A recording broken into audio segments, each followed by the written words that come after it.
Hello everyone, I am the storyteller and I am here to help you today. I know you use this video to fall asleep, so before that, like the video and subscribe to the channel.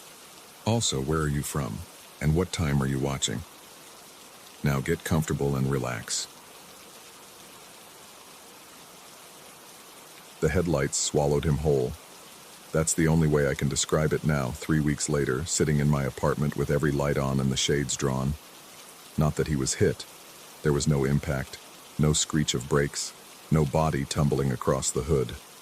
The 119 bus simply crossed the intersection at Bergen Avenue like it did every Tuesday evening, its diesel engine rumbling through the damp October air. And for one impossible moment, the man running across the street existed inside the beam itself. A shadow suspended in light, flat and dimensionless, like an insect preserved in amber. I'd stopped at the crosswalk on my way back from the office in Jersey City, waiting for the signal to change. The street was nearly empty, that dead hour between the evening commute and the dinner rush when the city seems to hold its breath. The traffic light cast everything in alternating shades of red and green, painting the wet asphalt in colors that looked borrowed from somewhere else. I remember the smell of rain on concrete, the way the gutters gurgled with runoff from an earlier shower, the distant sound of a siren that never seemed to get closer or fade away. Then he appeared. No warning, no sound of footsteps, just suddenly there, sprinting from between two parked cars on the opposite side of the street. I barely registered him. Dark clothes, medium build, moving with the desperate urgency of someone late for something important. My brain was already processing the trajectory, calculating the intersection point with the approaching bus, preparing for the sickening crunch that would follow. But it didn't come. Instead, as the headlights reached him, his form seemed to flatten. Not fall, not dive out of the way, but compress into 2 dimensions, becoming a silhouette projected onto nothing.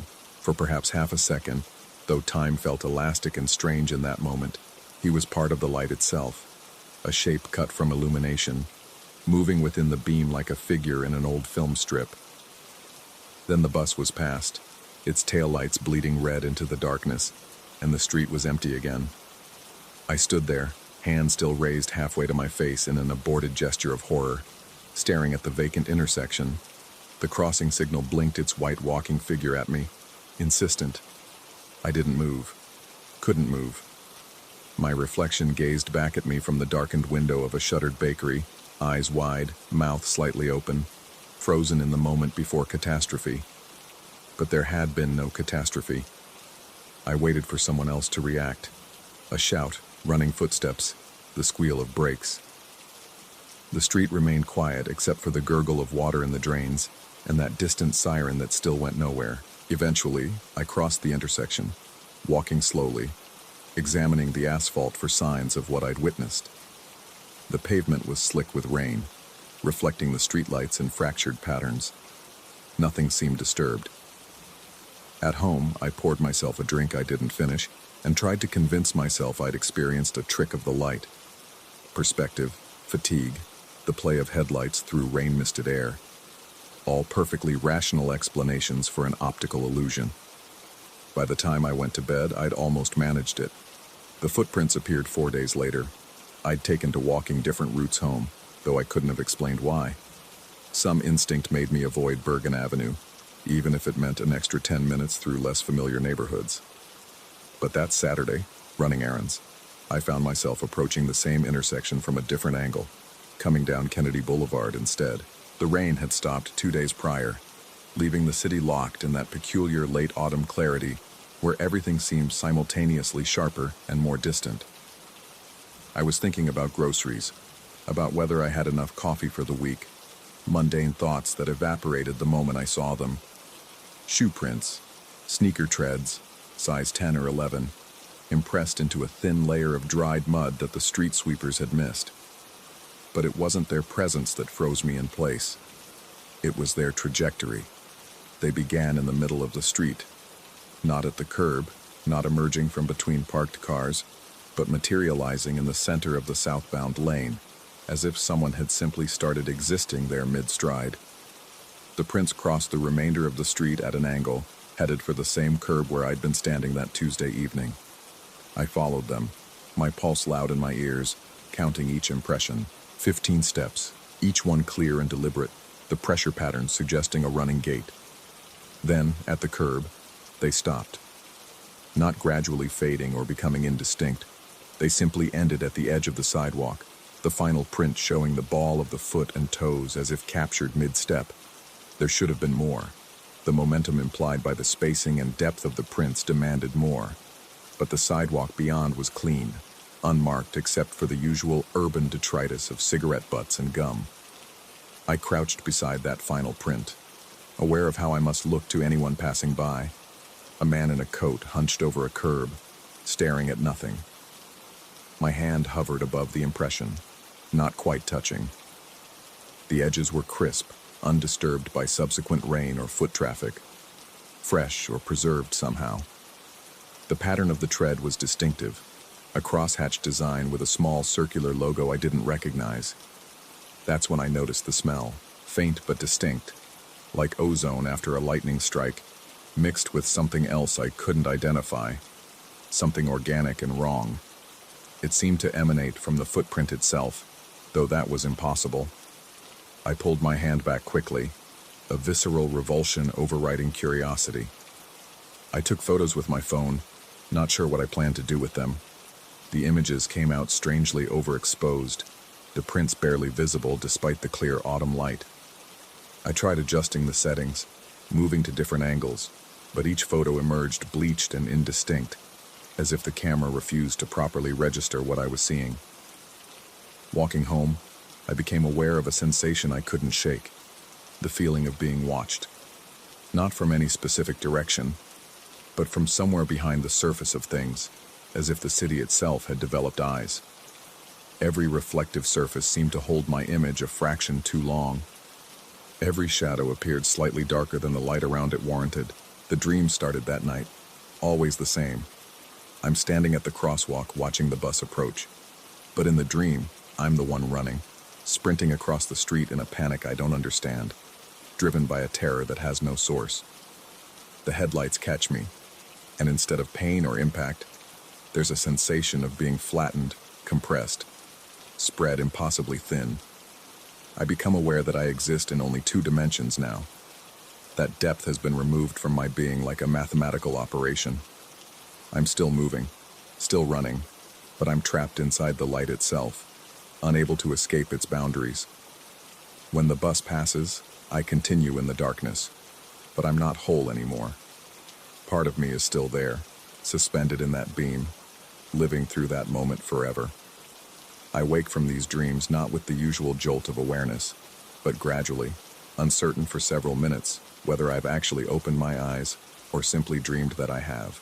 The darkness of my bedroom seems textured differently, as if it possesses a subtle topology I never noticed before. During the day, I began researching missing persons in Jersey City, traffic accidents on Bergen Avenue, anything that might provide context for what I'd witnessed.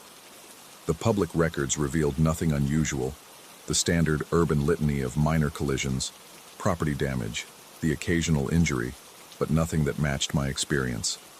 No pedestrians struck by buses. No unexplained disappearances on that specific block. I expanded my search, diving into local forums and neighborhood social media groups, looking for anyone else who might have seen something strange. The posts I found were typical urban anxiety, strange sounds at night, suspicious individuals, the usual catalog of city-dwelling paranoia. Nothing supernatural, nothing that validated what I'd seen. Yet I kept searching, driven by a compulsion I didn't fully understand. The internet at 3 a.m. takes on a different character, the familiar websites casting longer shadows. I found myself following links to increasingly obscure sites, reading accounts of phenomena that shared only the barest similarity to my experience. Phantom hitchhikers, time slips, residual hauntings. The terminology varied, but the underlying theme remained consistent. Moments when reality developed seams, when the ordinary world revealed itself to be a thinner construction than we pretended. One forum post, buried in a thread from 6 years ago, made me stop scrolling. A username I didn't recognize described seeing someone flatten into the streetlight on their evening commute. The location wasn't specified, the details were vague, and the responses were dismissive. Jokes about checking their prescription, suggestions to lay off the weed. The user never posted again. I copied the text into a document, saved it, and stared at those words until they stopped making sense. Flatten into the streetlight.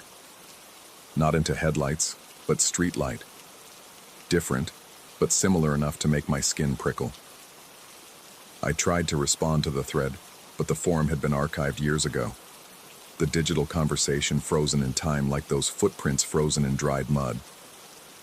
The following Tuesday, exactly 1 week after my discovery of the prints, I returned to the intersection.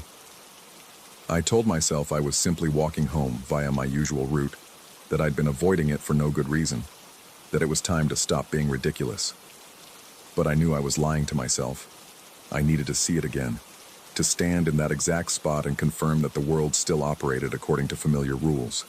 The intersection looked ordinary in the early evening light. Rush hour traffic moved through it in its usual patterns, oblivious to anything unusual. I positioned myself at the same crosswalk, watching the 119 bus approach from the same direction. It passed through the intersection without incident, its headlights illuminating nothing but empty asphalt and the usual urban debris. I waited for the next bus, and the next. Each time, the same mundane reality. Vehicles passing through space, light behaving as light should, the world maintaining its reliable solidity. After the 5th bus, I started to relax. Whatever I'd witnessed had been an anomaly, a one-time glitch in perception that wouldn't repeat. The footprints were probably unrelated, just an odd coincidence that my stressed mind had connected to an unconnected event. I was constructing patterns from chaos, seeing significance in randomness. Then I looked down and saw my own reflection in a puddle I hadn't noticed before. The water was perfectly still despite the passing traffic, its surface mirror smooth. And in that reflection, I saw something that made my breath catch. Behind my reflected form, a figure stood at the opposite curb. Dark clothes, medium build, utterly motionless. I spun around, but the curb was empty. When I looked back at the puddle, the reflection remained. The figure still there, watching me with an attention that felt heavy and wrong. I stepped back from the puddle, my heart hammering. The reflection should have changed with my movement, but it didn't. The figure remained in the same position, and now I could see more details. The posture suggested waiting, but waiting with a terrible patience, the kind of stillness that implied the ability to stand there for hours, days, years. The face was turned in my direction, but the features were indistinct, as if I was seeing them through frosted glass. A truck rumbled past, its wake sending ripples across the puddle's surface, and when the water settled, the reflection showed only empty street. I didn't wait for the light to change. I crossed against the signal, ignoring the honk of a taxi, and hurried home with my hands shoved deep in my pockets and my shoulders hunched against a cold that had nothing to do with the temperature. That night, I couldn't bring myself to turn off the lights. I sat in my living room with a book I didn't read, hyper-aware of every sound the building made, the creak of settling floorboards, the hum of the refrigerator, the whisper of traffic from the street below. Normal sounds that now seemed weighted with potential meaning. Around 2 a.m, I heard footsteps in the hallway outside my apartment. They approached my door with measured regularity, neither hurrying nor slowing, and then stopped. I held my breath, waiting for a knock that never came. After several minutes of silence, I crept to the peephole and looked out into the empty corridor. The hallway was deserted, but there was something off about the way the overhead lights were behaving. They seemed dimmer than usual, their glow somehow thicker, as if the air itself had become a medium that light had to struggle through. And at the far end of the corridor, where the hallway turned toward the stairwell, I thought I saw movement. A shadow that didn't correspond to any object, shifting against the wall with a liquid quality that made my stomach turn. I stepped back from the door and checked the locks. Both were engaged. The deadbolt was thrown. The chain was in place. But none of these precautions made me feel any safer. Sleep, when it finally came, was shallow and troubled. I dreamed I was looking at my apartment from outside, floating somehow at window level, watching myself move from room to room. In the dream, I noticed something I couldn't see from inside. My shadow was wrong. It moved independently, lagging behind my movements by a fraction of a second, sometimes taking different paths across the floor. And occasionally, when I stood still, it continued moving on its own, exploring the corners of rooms, reaching toward dark spaces. I woke to find it was Thursday afternoon. I'd apparently slept through my alarm, through multiple calls from work, through the entire morning. 12 hours of unconsciousness that left no memory beyond those unsettling dreams. My phone showed 17 missed calls and a growing string of increasingly concerned text messages from my supervisor. I called in sick, claimed food poisoning, and spent the rest of the day trying to convince myself I was still in control of my faculties. The rational explanations I'd constructed earlier were beginning to feel like flimsy structures, unable to bear the weight of accumulating strangeness. That evening, I found myself drawn back to the intersection. I didn't plan to go, didn't consciously decide to leave my apartment, but at some point I realized I was already halfway there, my feet carrying me along familiar streets with an autopilot certainty that felt disconnected from my will. The footprints were still there. If anything, they looked fresher than they had days ago, as if time was moving backward for them while the rest of the world aged forward. I knelt beside them again, studying the treads with an intensity that bordered on obsessive. The circular logo in the heel. I could see it more clearly now. Not a brand I recognized, but something custom, personal. An initial, maybe, or a symbol whose meaning I couldn't decipher. As I examined them, that ozone smell returned, stronger than before. And underneath it, that other scent I still couldn't identify. Organic, yes, but not anything from the normal catalog of urban smells. It reminded me of something, triggered an association my conscious mind couldn't quite access. I was so focused on the prints that I almost didn't notice the bus approaching. The 119 running its eternal route, its headlights cutting through the deepening dusk. Some instinct made me look up, made me turn toward the intersection. And there he was again. The same figure, emerging from the same space between parked cars, running with the same desperate urgency. Time seemed to slow and thicken around me as I watched him sprint toward his impossible intersection with the bus. I wanted to shout, to warn him, but my throat had closed around the words. The headlights caught him at the same point they had before. I watched, unable to look away, as his form underwent that terrible transformation. 3 dimensions collapsing into 2, depth extracted like a pulled thread, his entire being flattening into a shadow cast by light instead of blocked by it. He continued moving within the beam, a silhouette in motion, trapped in illumination. But this time, as the bus passed, I saw something else. For just a moment, as the beam swept across my position, I saw other figures suspended there with him. Dozens of them, maybe more, all frozen in various postures of running, walking, standing. A gallery of shadows preserved in light, existing in that impossible space between source and surface. And one of them looked familiar. The posture, the build, the way the head was turned. The bus completed its passage, and darkness reclaimed the street. I stood at the curb, my hands trembling, my breath coming in shallow gasps. The runner had vanished again, leaving no trace except those impossible footprints that led halfway across the street. I looked down at my own feet, at the place where I was standing. The prints beneath me were fresh. Size 10. A crosshatch pattern with a small circular logo. My reflection stared back at me from the bakery window, but it was standing in the street, not on the sidewalk, and behind it, the headlights of an approaching bus were beginning to glow brighter. I'm writing this now because I need to record what I've understood, even though understanding hasn't brought any comfort. The footprints don't end at the curb because the crossing was never completed. They begin in the middle of the street because that's where the crossing started, where the light caught and held and preserved. They're not a record of someone who ran across Bergen Avenue. They're a record of someone who's still running. And tomorrow, when I leave for work, I'll have to cross that intersection again. I'll have to stand at that curb and wait for the signal to change.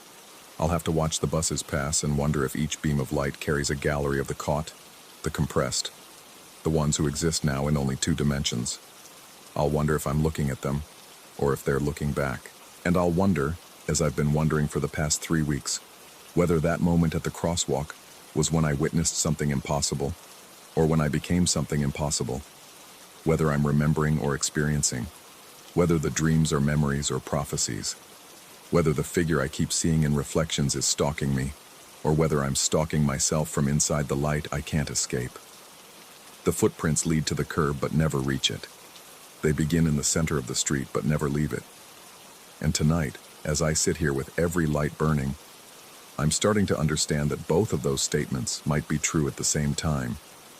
That I might be here, typing these words in my apartment, while simultaneously being there, suspended in the beam, running forever through a moment that never ends.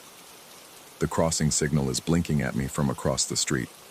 It's been blinking for 3 weeks, or maybe just for this instant that stretches toward infinity. I think I'm going to cross now. I've been crossing this whole time. I'm still crossing. Story 2. The cold spot appears every night at exactly 9:47 p.m. I know because I've timed it. 3 weeks of walking past that corner on my way to the laundry room. 3 weeks of feeling the temperature drop 15 degrees in the span of 2 feet. The fluorescent lights overhead buzz and flicker, but they never quite reach the floor in that particular spot. There's a shadow there that doesn't match any object, doesn't correspond to any logical source. It just exists, pooling in the corner like spilled ink.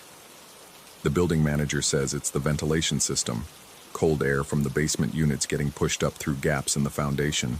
He said this while standing in the well-lit lobby, hands in his pockets, not meeting my eyes. He didn't offer to come down and look at it himself.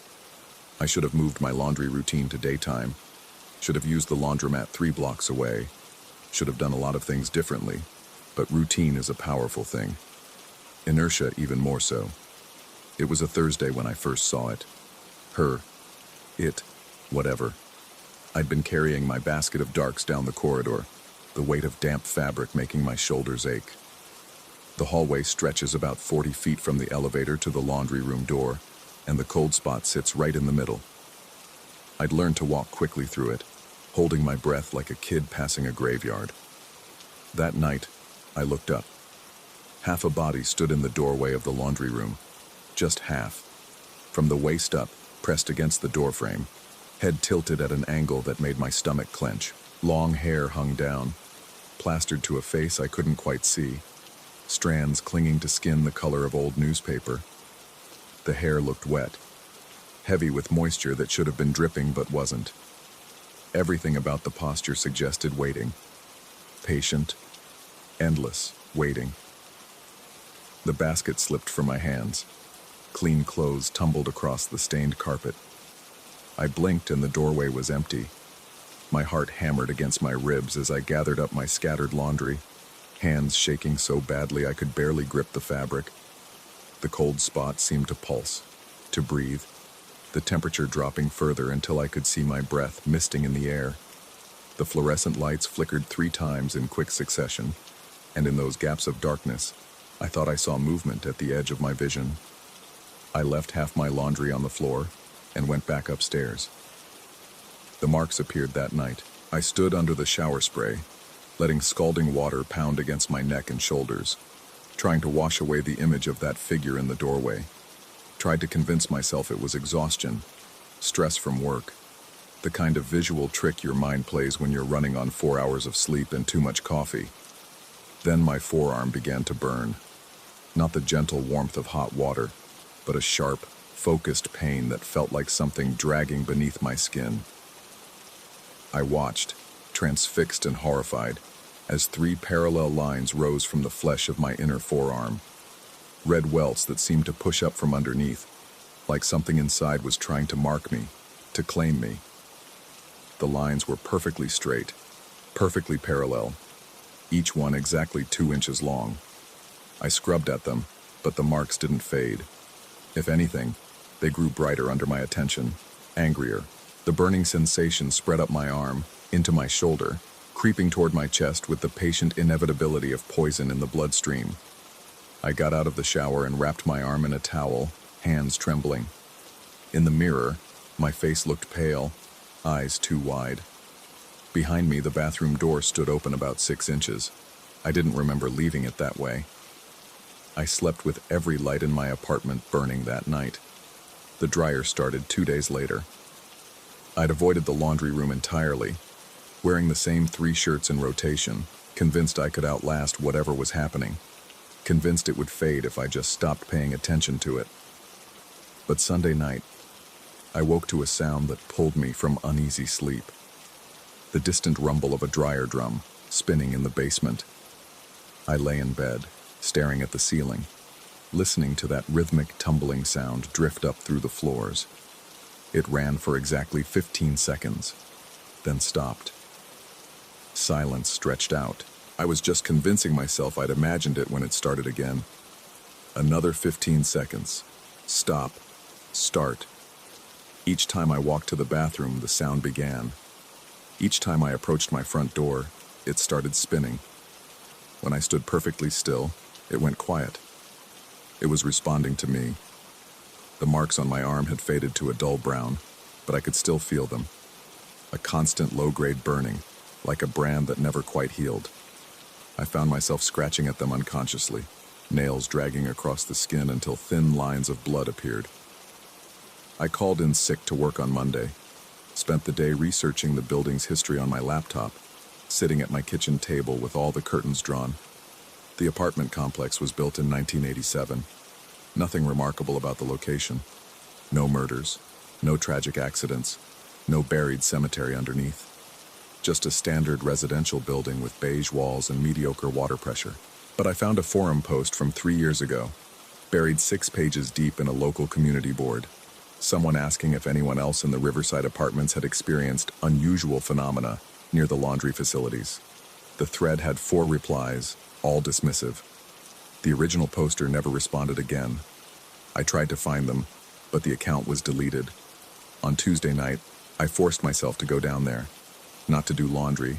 I'd started hand-washing my clothes in the sink, hanging them from the shower rod to dry. But I needed to see.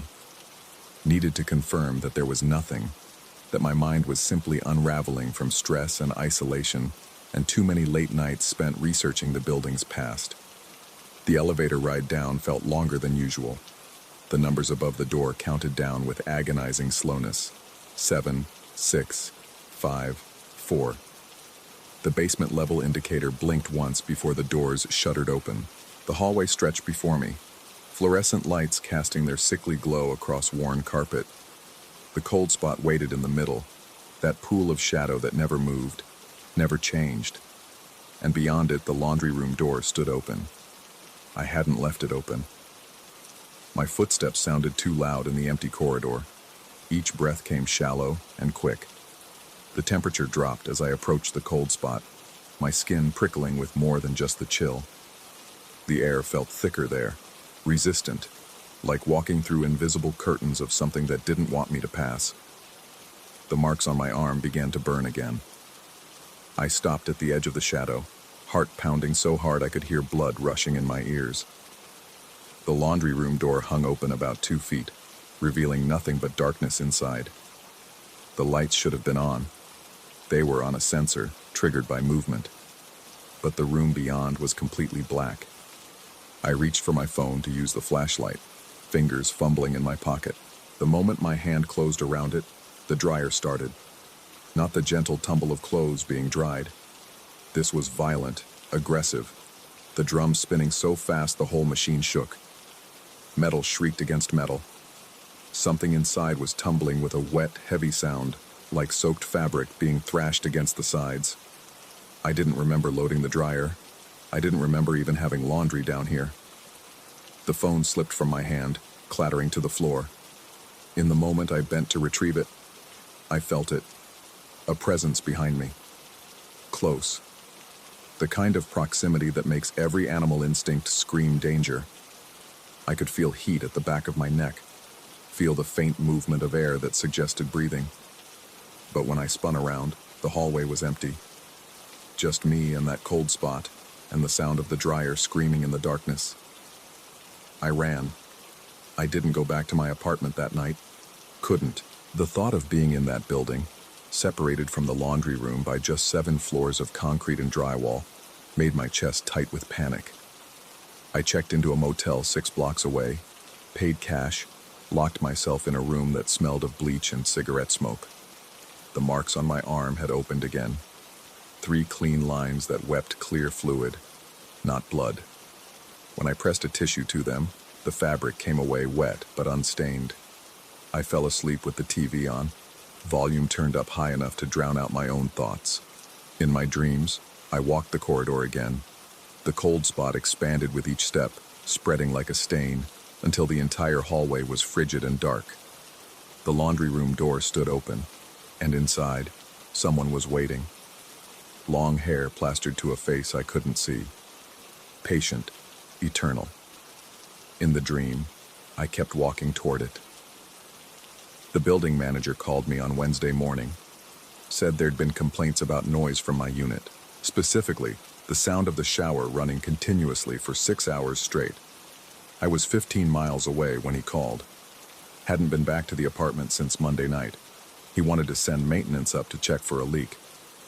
I told him I'd been home the whole time, that everything was fine, that the neighbors must be mistaken. My voice sounded strange even to my own ears. Too high, too fast. He didn't believe me, but he also didn't push. After I hung up, I sat in the motel parking lot and stared at my phone. 3 missed calls from unknown numbers, 2 voicemails, but when I played them back, there was only silence. Not even static. Just the empty sound of an open line, as if someone was listening from the other end, waiting for me to speak first. The marks on my arm spelled something now. I couldn't quite read it. The letters were backwards, or in a language I didn't know, or simply shaped in a way my brain refused to process. But they spelled something. I was certain of it. I drove back to the building that afternoon, parked across the street and watched the entrance for 2 hours. Residents came and went. The mailman made his rounds. A woman walked 3 small dogs past my car, her breath misting in the unseasonably cold air. Everything looked normal. Everything was normal. But I could feel it, even from here. That pull, that patient, insistent invitation. The building seemed to lean toward me, windows reflecting the gray sky like dozens of watching eyes. My forearm itched. I went back inside at sunset. Told myself I just needed to grab some clothes, my laptop, important documents. Told myself I'd be in and out in 10 minutes. Told myself I was still in control of this situation, that I was making rational choices based on practical needs. The elevator ride up was normal. The hallway on my floor was normal. My apartment door was locked, just as I'd left it. Inside, everything was exactly as it should be. Dishes in the sink from Sunday morning, book open on the coffee table. The shirt I'd been wearing Monday night draped over the back of a chair, except for the wet footprints leading from my front door to my bedroom. They weren't there when I came in. I'd looked at the floor as I entered, checking for exactly this kind of thing. But now, small puddles marked a path across the hardwood, each footprint slightly smaller than my own. They glistened in the fading light from the window. I followed them. The trail led to my bedroom door, which stood open. Past the threshold, the footprints continued to my bed and stopped. The comforter was pulled back on one side, as if someone had climbed in and was waiting there, hidden beneath the covers. My mouth went dry. The marks on my arm burned with such intensity I had to grip the door frame to keep from doubling over. The shape under the covers was wrong. Too long in some places, too angular in others. Not quite human, but trying very hard to approximate the form. I should have run, should have called the police, called anyone. But instead, I heard myself speaking. "What do you want?" The room was silent. Then, slowly, the covers began to move, not being pulled back, not sliding off. They were sinking down, collapsing, as if whatever was underneath them was dissolving, melting into the mattress. In seconds, the bed was flat again, empty. The wet footprints evaporated, leaving only dry wood. But in the sudden quiet, I heard it. From 7 floors below, muffled but distinct, the sound of the dryer, spinning. I'm writing this from my apartment. It's 9:42 p.m. The dryer has been running for 3 hours straight. I can hear it through the floor, through the walls, through the pillow I've pressed against my ears. Maintenance won't answer their phones. The building manager hasn't responded to my emails. My neighbors, when I knocked on their doors, either didn't answer or claimed they heard nothing unusual. The marks on my arm have faded completely, but now, when I look in the mirror, I can see 3 parallel lines rising beneath the skin of my throat. Just faint outlines, but they're there, growing clearer by the hour. In 5 minutes, it will be 9:47 p.m. The cold spot will appear, and I know, with the certainty of someone who has already made a choice they don't remember making, that I'm going to walk down there. The laundry room is waiting. It's always been waiting. The only question I can't answer, the one that keeps me frozen here, pen in hand, watching the clock tick toward the inevitable, is whether I'm walking down to finally understand what's happening to me, or if I've been walking toward it all along. If every choice I've made since that first night was mine at all, or if the path was laid out long before I ever moved into this building. The dryer just stopped. The silence is worse.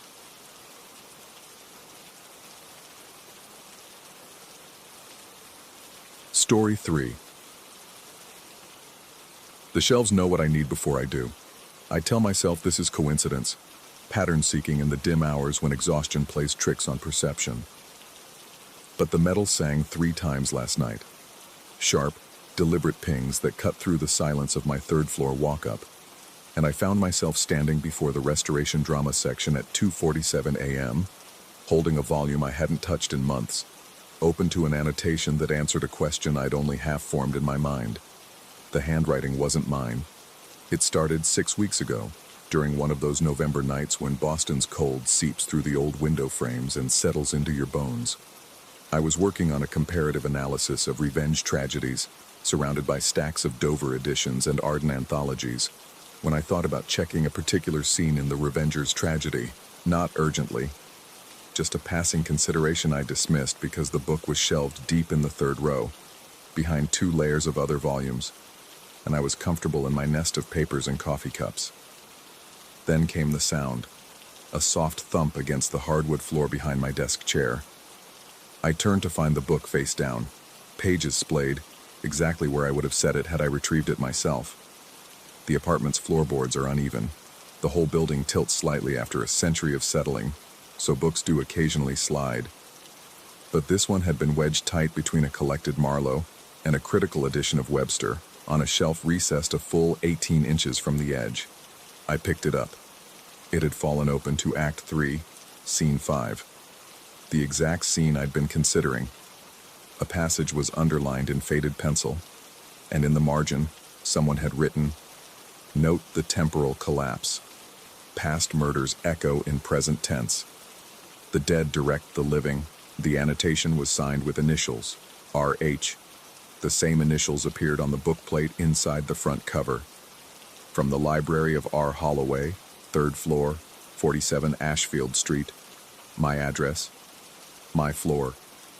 The handwriting had the careful precision of an older generation, when penmanship was taught with rigor.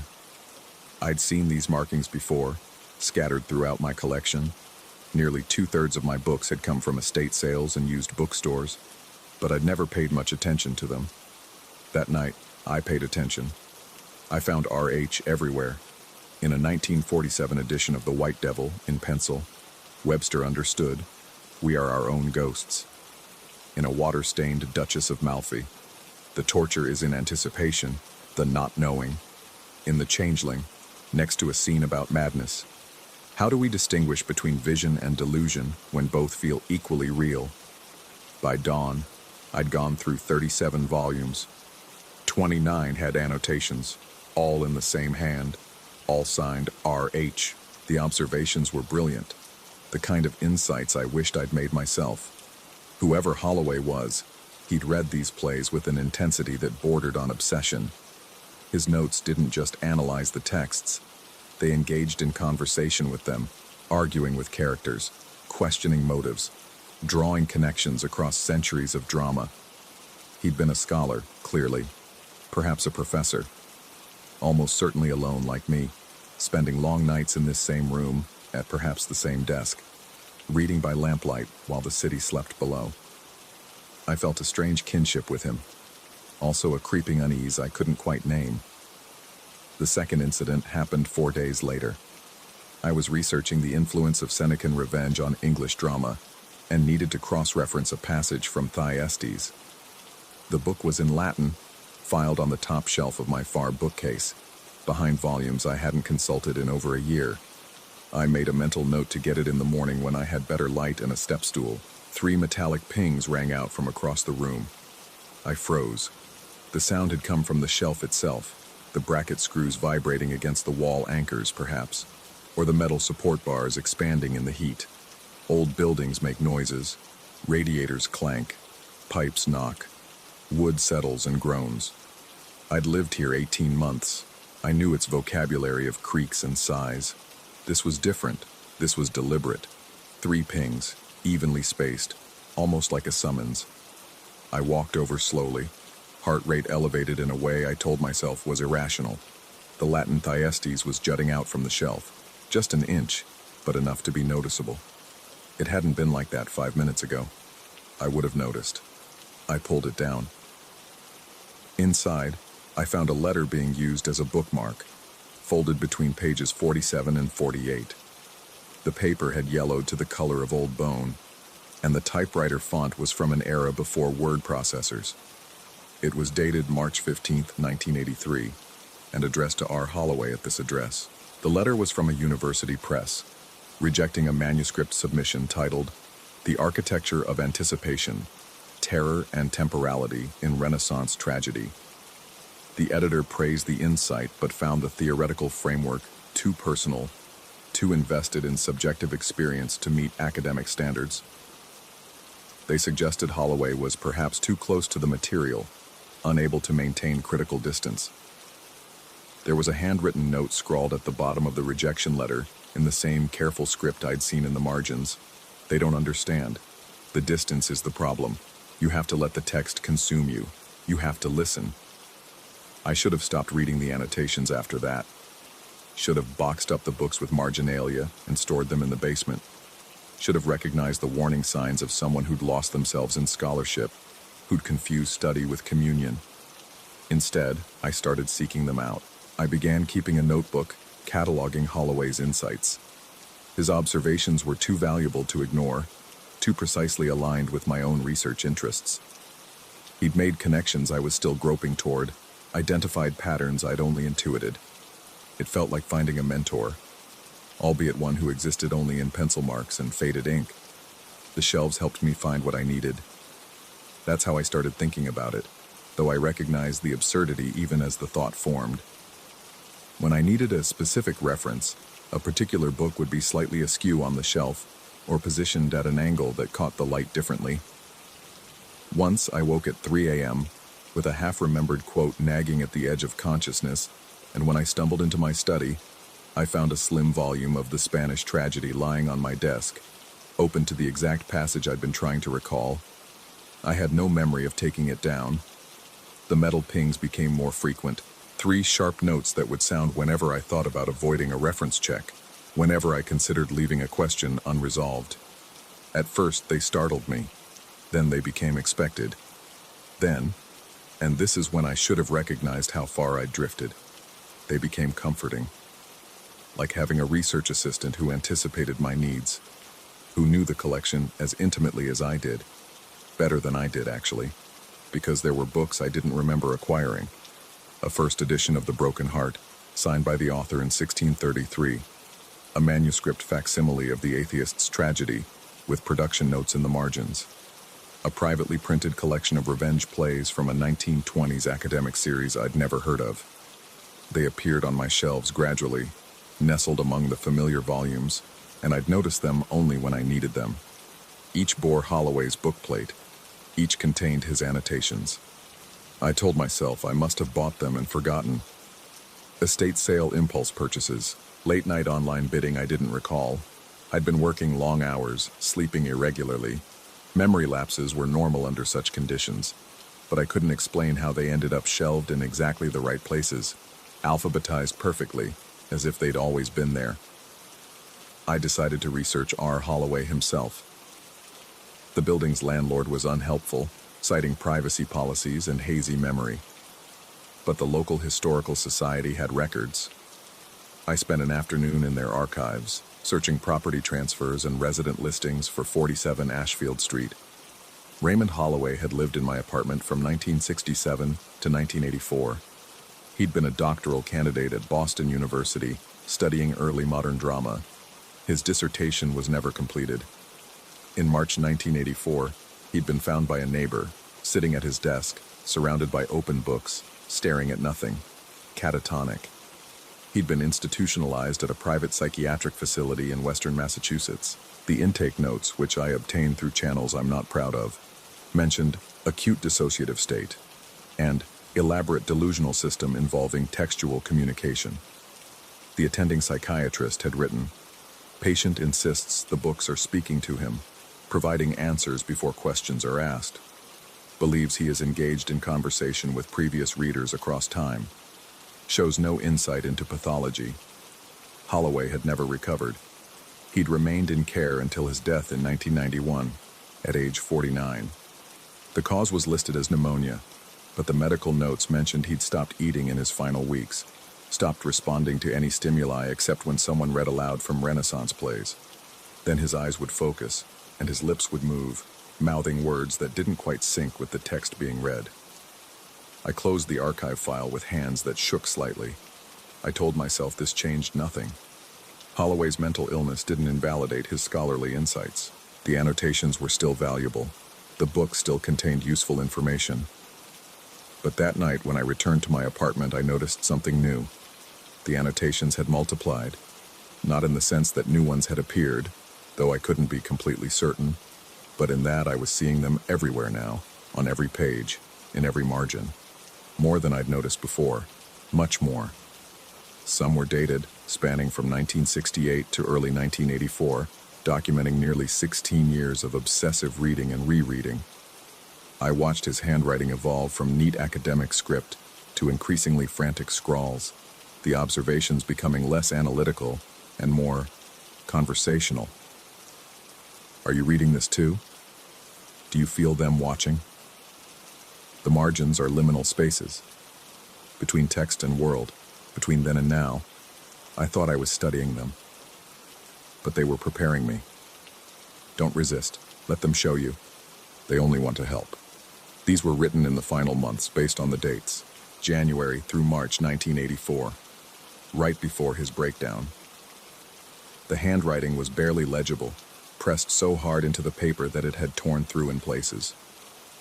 On the last dated entry, March 14, 1984, one day before the rejection letter, he'd written in the margin of The Duchess of Malfi, "I understand now. The collection chooses its keeper. The books need a reader. The dead need a voice. Tomorrow I'll show them. I'll prove I've been listening." There was nothing after that. I should have stopped. Should have seen the trajectory, the warning written in someone else's madness. Should have boxed every book and donated the entire collection. Instead, I kept reading. The apartment changed as winter deepened, or my perception of it changed. I stopped being able to distinguish which. The shadows fell differently now, creating pockets of darkness that seemed to shift when I wasn't looking directly at them. The floorboards creaked with footsteps that weren't mine, or were they my own steps, echoing back with a delay I couldn't quite measure.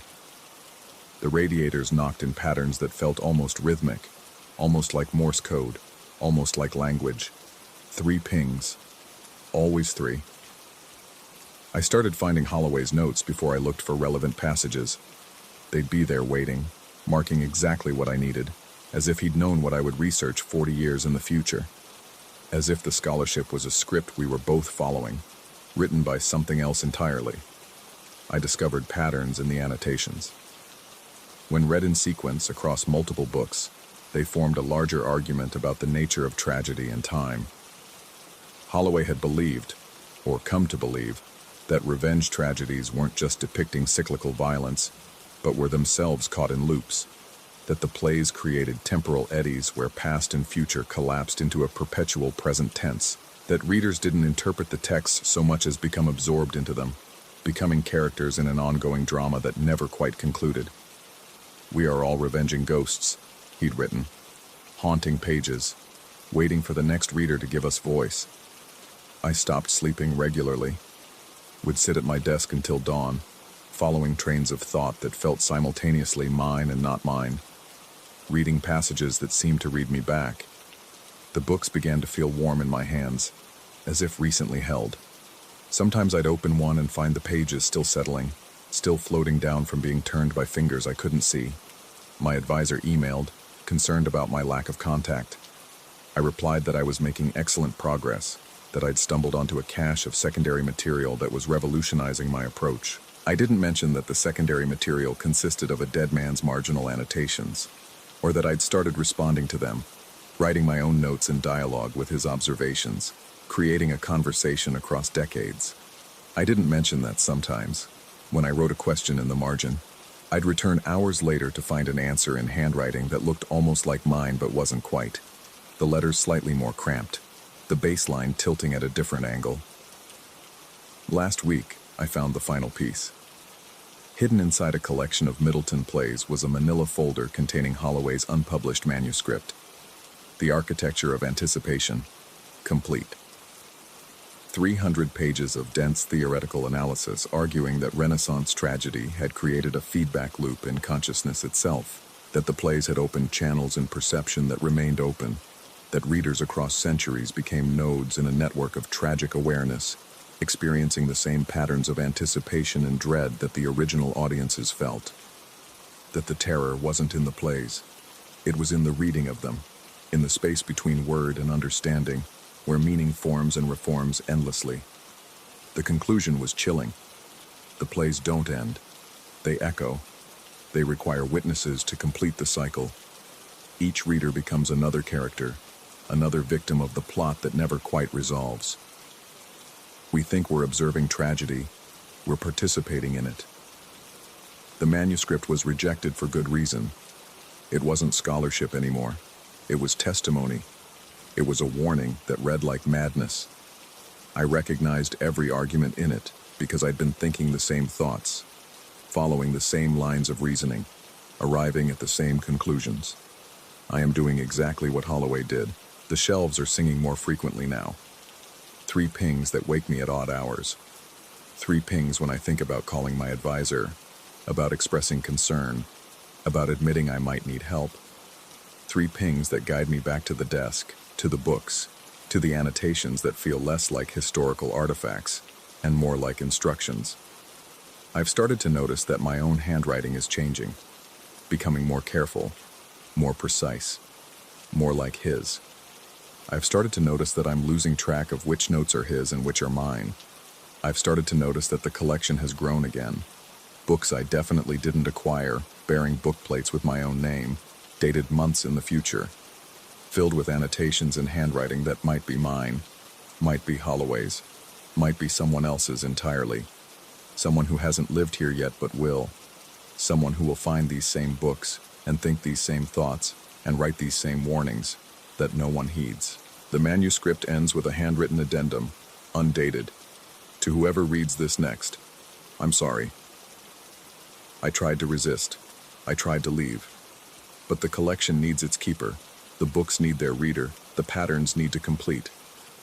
You're already becoming what I became, what the previous tenant became, what the next one will become. The apartment remembers. The shelves remember. We don't read them. They read us. 3 pings ring out behind me as I write this. I know what they mean. I know what book they're summoning me toward. I know which passage I'll find marked, which annotation will be waiting, which question it will answer before I've consciously formed it. The terrible thing isn't that I don't understand what's happening.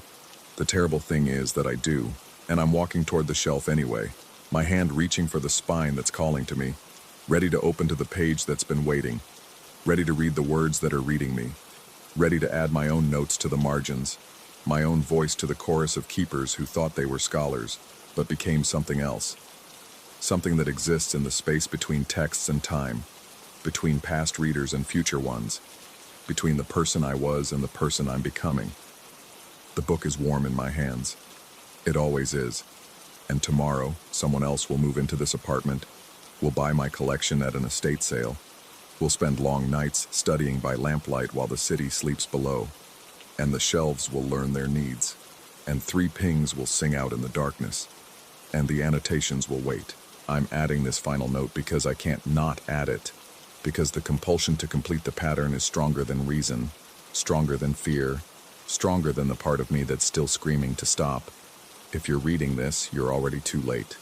The moment you felt drawn to these books, the moment you appreciated Holloway's insights, the moment you started seeing patterns, you became part of the sequence. We're not collecting books. We're being collected. By what? I don't know. The texts themselves, the accumulated weight of every reader who came before, some intelligence that lives in interpretation itself. It doesn't matter. What matters is that you'll understand soon. You're already understanding. You're already hearing the metal sing. 3 pings, always 3, like a heartbeat that isn't yours, like a pulse in the walls, like time collapsing. The shelf behind me is ringing again. I can feel which book it wants me to read next. I can almost see the passage that's waiting, can almost read the annotation that will answer the question I'm about to ask. I should stop writing, should close this document, should walk away. But my hand is already moving toward the shelf, and the books are already warm. And somewhere in the margins, in handwriting I'll recognize as my own even though I haven't written it yet, the next note is waiting to be read. Story 4. The brownstone chose me, not the other way around. That's what I kept telling myself during those first weeks in Hartford, when the rent seemed too reasonable and the landlord too eager to sign. 3 stories of Victorian architecture on a tree-lined street where the gas lamps still worked, where frost patterns on the windows looked deliberate in the morning light. The kind of place you stumble into when you're running from something. In my case, a failed marriage and a consulting job that had hollowed me out from the inside. The real estate agent never mentioned the woman. She talked about the crown molding, the original hardwood floors, the clawfoot tub on the 2nd floor. She didn't talk about the way the hall runner, a Persian thing in deep burgundy and gold, would be waiting for me after late nights at the office, folded with surgical precision at the exact center, a perfect right angle that caught the toe of my shoe like a trap. The first time, I blamed the cleaning service. The second time, I blamed myself. Maybe I'd kicked it in my morning rush, still half asleep, coffee deprived. By the 5th time, I stopped making excuses and started coming home earlier. The brownstone had rules I was only beginning to understand, rules that whispered in the settling of floorboards, in the way certain doors preferred to stay closed, in the draft that moved through the 1st floor hallway, even when every window was sealed tight. I learned to step over the runner rather than straighten it. I learned that the house responded to intrusion the way some people respond to criticism, with silence first, then with something more pointed. It was a Tuesday when I saw her, 3 weeks into my lease. I'd stayed late at the office trying to salvage a client presentation that was dying by inches, and the November darkness had swallowed Hartford whole by the time I pushed through the front door.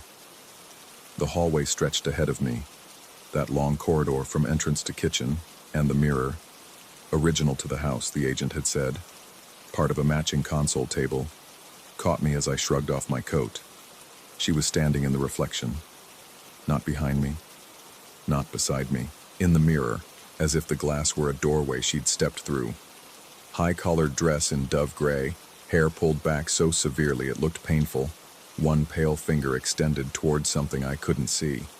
Her lips moved, forming words the mirror wouldn't release. I spun around. The hallway was empty, the silence so complete I could hear my own heartbeat in my ears, too fast, too loud. When I turned back to the mirror, I was alone in the reflection.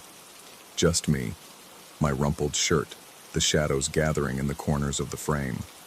But her finger had been pointing.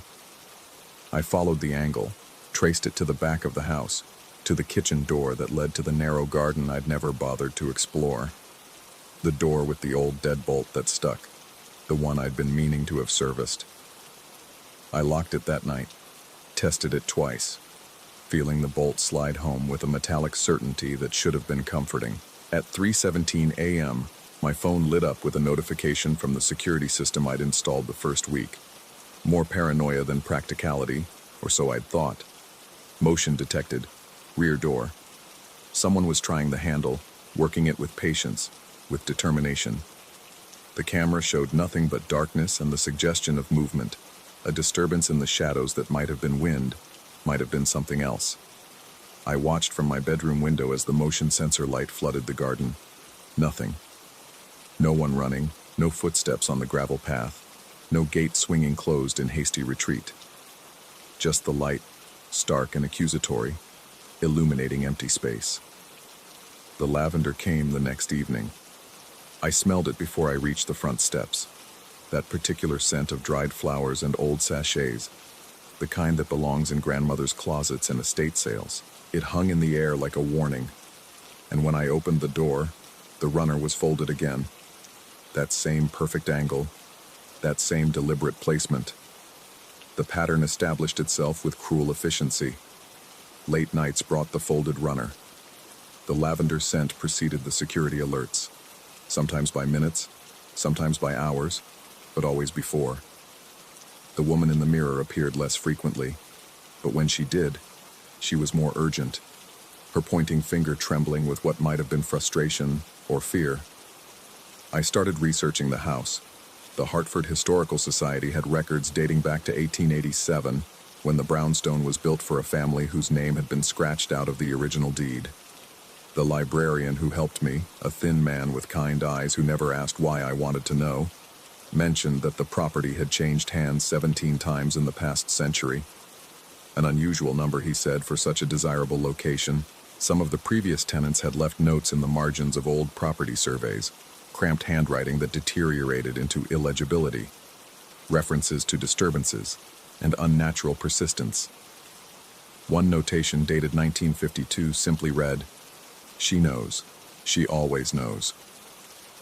I stopped going to the office, started working from the second-floor study, where the window overlooked the street and I could see anyone approaching. The house settled around me like a living thing, creaking and sighing through the short December days. The lavender became more insistent, stronger, until it seemed to seep from the very walls. My business partner called, concerned about the client presentation I'd abandoned mid-sentence during a video call. I'd been staring at something over the camera, he said, something that had drained the color from my face. I didn't remember. I remembered the lavender, suddenly overwhelming, and the sound of footsteps in the hall outside my study, deliberate and measured, though the security system showed I was alone. The mirror became my obsession. I would stand in front of it for hours, waiting for her to appear, to give me some explanation, some context for the warnings, because that's what they were. Warnings. The runner marking the threshold between safety and danger. The lavender announcing the approach of something I couldn't see but could feel. A presence that tested the doors, that walked the perimeter of the house in those dead hours before dawn. I started taking photographs of the mirror at different times, different angles, trying to capture her. The images showed only my own deteriorating appearance. The circles under my eyes deepening, my clothes hanging looser, the stubble becoming a beard I didn't remember deciding to grow. But in one photo, taken at twilight with my phone's flash disabled, there was something else.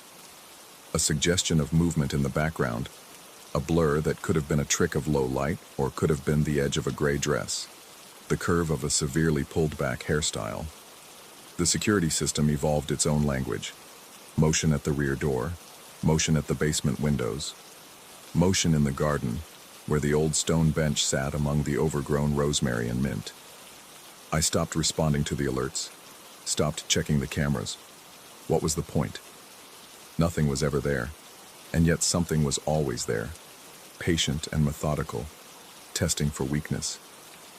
I found the letters in the third week of December, tucked behind a loose baseboard in the second-floor bedroom. 7 envelopes, yellowed with age, addressed to someone named Millicent. The postmarks were illegible, but the handwriting was elegant, formal. I opened them on the study floor, hands shaking for reasons I couldn't name. They were warnings. All of them. A sister writing to Millicent, begging her to leave the house, to abandon whatever compulsion kept her there. "He knows when you're alone," one letter read. "He watches from the garden. You must leave before he finds his way in." Another was more direct. "The lavender is not protection enough. It only delays him. Please, before it's too late." The last letter was different. Shorter, written in what looked like haste, the ink blotted and smeared. "I understand now. You're not waiting for help. You're standing guard. But Millicent, what happens when you tire? What happens when you fail?" I read them again and again, trying to parse their meaning, to fit them into the topology of dread that had taken over my life. Millicent in the mirror, pointing toward danger. Millicent folding the runner to mark the threshold. Millicent sending the lavender like smoke signals from some other dimension of the house. But standing guard against what? The answer came on the longest night of the year. I'd given up on sleep entirely by then, sustained by coffee and the manic energy of someone whose grip on reality had become negotiable. The house was decorated for a Christmas I wouldn't celebrate. I'd put up a tree in some fit of normalcy, hung lights I never turned on. The decorations felt like props in a play I was performing for an audience of one. The lavender hit me as I climbed the stairs to bed, so strong it made my eyes water. I stopped on the landing, every nerve ending suddenly alive with animal awareness. The security system was silent. No notifications, no alerts. But the scent was overwhelming, urgent, screaming a warning I was finally ready to hear. I went to the mirror. She was there, clearer than she'd ever been, her face pale and drawn, her eyes meeting mine with desperate intensity. She pointed toward the rear of the house, her gesture more violent now, more demanding. I walked to the kitchen, each step feeling like movement through deep water. The door to the garden was still locked. I'd checked it that morning, as I did every morning. The deadbolt was secure. But the lock on the basement door, the interior door I never used, that opened onto stairs leading down to a cellar I'd avoided since the day I moved in, was turning. Slowly, deliberately. Someone on the other side working the mechanism with practiced patience, the way they'd been working it for weeks, for months, for however long it took to learn the patterns of the house and its occupant. I stood frozen, watching the knob rotate with mechanical precision. Clockwise, then back. Testing. Learning. The lavender was suffocating now, and I understood, finally, terribly, that Millicent wasn't haunting me. She was protecting me. The runner warned me when I was vulnerable, returning late and distracted. The mirror showed me where danger approached. The lavender gave me time to prepare, to lock doors, to stay vigilant. But I'd stopped checking the basement. I dismissed it as unused space, irrelevant to my life on the upper floors. I'd forgotten that old houses have bones, have access points that predate modern security, that remember older forms of intrusion. The knob stopped turning. The silence that followed was worse than any sound could have been. I backed away from the door, my hand finding my phone, pulling up the security app. The basement camera, I'd installed one, hadn't I, showed static. Just gray snow, as if something were deliberately blocking the signal. I went back to the mirror. Millicent was still there, but her expression had changed. No longer urgent, no longer warning. She looked resigned, perhaps even sympathetic, the way someone looks at a chess player who's just realized they've been in checkmate for the last 3 moves. Her lips moved again, and this time I could almost hear the words, almost feel them vibrating in the air between the glass and my reality. Lock the basement from the outside, board it, leave. But I didn't leave. I stood there in the hallway, in the house that had chosen me, or that I had chosen in my desperation to escape my old life. I thought about the 17 previous tenants, about the notes in the margins of old surveys, about a woman who had died, or changed, in this house, and somehow remained, standing watch, buying time for strangers who would never know her name. The lavender was fading now, giving way to something else, a smell of damp earth and old stone, of things that grow in darkness. The scent of the basement, seeping upward through cracks in the foundation, through gaps around the door frame. I locked the basement door from the outside, wedged a chair under the knob, pushed the kitchen table against it. Temporary measures. Insufficient measures. The kind of thing you do when you know it won't work but need to feel like you're fighting back. Then I went upstairs and started packing. But here's the thing they don't tell you about houses like this, about situations like this, about the kind of dread that soaks into your bones like winter rain. Leaving doesn't mean you're safe. It just means you're somewhere else, carrying the knowledge that you've been chosen for something, marked by something, that patience and persistence can breach any barrier given enough time. I'm writing this from a hotel room in Providence, 3 states away. I left the brownstone 2 days ago, packed what I could carry, and abandoned the rest. I called the landlord and told him I was breaking the lease, that he could keep the deposit, that I would never set foot in Hartford again. But the lavender followed me. I smelled it in the hotel elevator last night. I saw a woman in a high collar reflected in the bathroom mirror this morning, pointing toward the door with that same desperate urgency. And when I checked my security app, the one still connected to the brownstone system, the basement door was open. Standing wide in the darkness of the feed, as if something had finally completed its patient work, had finally found its way through. The motion sensors in the house are going off in sequence, room by room, floor by floor, as if something is moving through the space I abandoned, learning its layout, understanding its geography, or perhaps tracking the scent I left behind. The lavender is stronger now. I can smell it through the hotel room's recycled air, through the industrial cleaning products and the ghost of someone else's cigarette smoke. It's trying to warn me about something, about a door I forgot to check, about a threshold I left unwatched. I'm looking at the bathroom door. The lock is one of those simple push-button affairs, the kind designed for privacy, not security. The kind of thing that wouldn't stop anyone, or anything, truly determined to get in. The scent is overwhelming now. I can hear the lock turning. And in the mirror above the sink, Millicent is shaking her head, her expression sorrowful and knowing, as if she's watched this scene play out before, in other rooms, with other people who thought distance could save them from what had already chosen them as its own. The lavender is her apology. I understand that now. Too late. Story 5. The master suite had been mine for 3 years before he started staying over. 3 years of perfect silence, of air that moved only when I wanted it to, of shadows that stayed where they belonged. I'd converted the space myself, stripped the wallpaper, sanded the floors, painted the walls that particular shade of off-white that catches afternoon light just right. Every screw, every coat of varnish, every careful measurement had been mine alone. The room knew me. I told myself that's why it felt so strange when he first slept over. The air seemed denser somehow, like the room was holding its breath. I'd wake at 3 a.m. to find the temperature had dropped 10 degrees, though the thermostat showed no change. Small things. Ignorable things. But then it started happening when he was awake too. The first real incident was the TV. We'd been watching something forgettable, some documentary about coral reefs, when he reached for the remote on the coffee table. The screen went black the instant his fingers touched it. Not gradually, just a sudden cut to darkness. No fade, no warning. He pressed the power button. Nothing. I took the remote from his hand, pressed the same button, and the TV blazed back to life mid-sentence, the narrator's voice picking up exactly where it had left off. He laughed it off, said something about my touch being magic.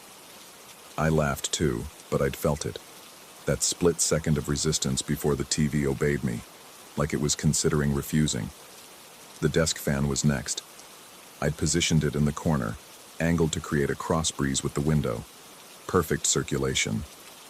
But the morning after he stayed over for the 3rd time, I woke to find it had rotated 180 degrees, blowing directly at my side of the bed. Not his side. Mine. The oscillation switch was off. It couldn't have turned itself gradually. Someone would have had to physically grip the base and twist it around. I asked him if he'd moved it. He was still asleep, curled into the far edge of the mattress, one arm dangling off the side. His breathing had that deep, unconscious rhythm that can't be faked. I turned the fan back, watched it for a full minute, waiting for something.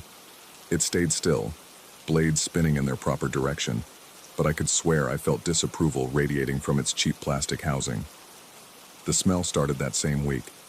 Old tobacco smoke, the kind that soaked into fabric and wood for decades. I'd never smoked. The previous owners were a young couple who'd moved to Seattle. I'd met them, smelled nothing but vanilla candles and dog. But now, whenever I closed the windows at night, that stale reek would seep from somewhere. Not the vents, not the closet. Just there, hanging in the air like an accusation. He noticed it too, wrinkled his nose, asked if I'd had friends over. I told him no. He suggested maybe it was coming from outside, from a neighbor's place. But the smell only appeared when the windows were shut, when the room was sealed, when we were sealed inside together. I started opening the windows even on cold nights. The room's temperature would drop to 50 degrees, and I'd pile on blankets, breathing frost, rather than face that tobacco ghost. The canvas incident happened on a Tuesday. We'd bought it together at a flea market in East Austin, an abstract piece, all blues and grays that reminded me of water. I'd hung it on the wall opposite the bed, level and secure, using proper wall anchors. The first time it fell was while we were in bed, talking about something mundane, his work schedule, weekend plans. We'd been laughing. I remember that specifically, the way his laugh filled the room in a way mine never had, when the canvas simply dropped. Not tilted, not slipped. Dropped straight down like someone had cut the wire. I got up, examined the mount. The anchors were still firmly embedded in the wall. The hanging wire was intact, still looped around the hook. Impossible that it had simply fallen. I hung it again, testing the weight, making sure it was secure. 2 hours later, we were laughing again. He'd told a story about his sister's cat, and the canvas fell again. Same wall, same impossible drop. This time I left it on the floor, leaning against the baseboard. I could feel the room watching me make that choice. Feel it. Satisfied. That's when I started noticing the pattern. The disturbances only happened when he was there. When I was alone, everything worked perfectly. The TV responded instantly to the remote. The fan stayed pointed where I put it. The air smelled like nothing but the lavender detergent I used on the sheets. The canvas stayed on the wall. I'd rehung it during one of his absences, and it had remained perfectly level for 5 days straight. Then he stayed over on Friday night, and the canvas was on the floor by Saturday morning. I started testing it. Small experiments. I'd leave my laptop open to a specific page, and when he arrived, the browser would be closed. Just that program. Everything else running normally. But the browser shut down as if by deliberate hand. I'd set my coffee mug on the right side of my desk, my preferred spot, and find it move to the left when I came back from the bathroom. Always when he was in the apartment. Always small enough to doubt. The room was rearranging itself around him, or around us. I couldn't tell which. He started noticing my noticing, asked if everything was okay, said I seemed distracted. I wanted to tell him, wanted to ask if he felt it too, the way the space contracted when we were both inside it, the way the air pressure seemed to build like a storm forming. But how do you say that? How do you tell someone that your home is jealous without sounding completely insane? So I said I was tired. Work stress. He accepted this, offered to give me space if I needed it. And the room seemed to warm at the suggestion, seemed to exhale, seemed to settle into its usual comfortable silence. But I didn't want space from him. That was the problem. I wanted him there, wanted his laugh and his warmth and the way he made coffee in the morning, humming off key. I wanted him there, but the room didn't. The room wanted what we'd had before. Just me, just the silence, just the perfect isolated equilibrium we'd maintained for 3 years. The territorial behavior escalated. I'd go to kiss him, and the lamp would flicker. Not a power surge, just that lamp, just that moment.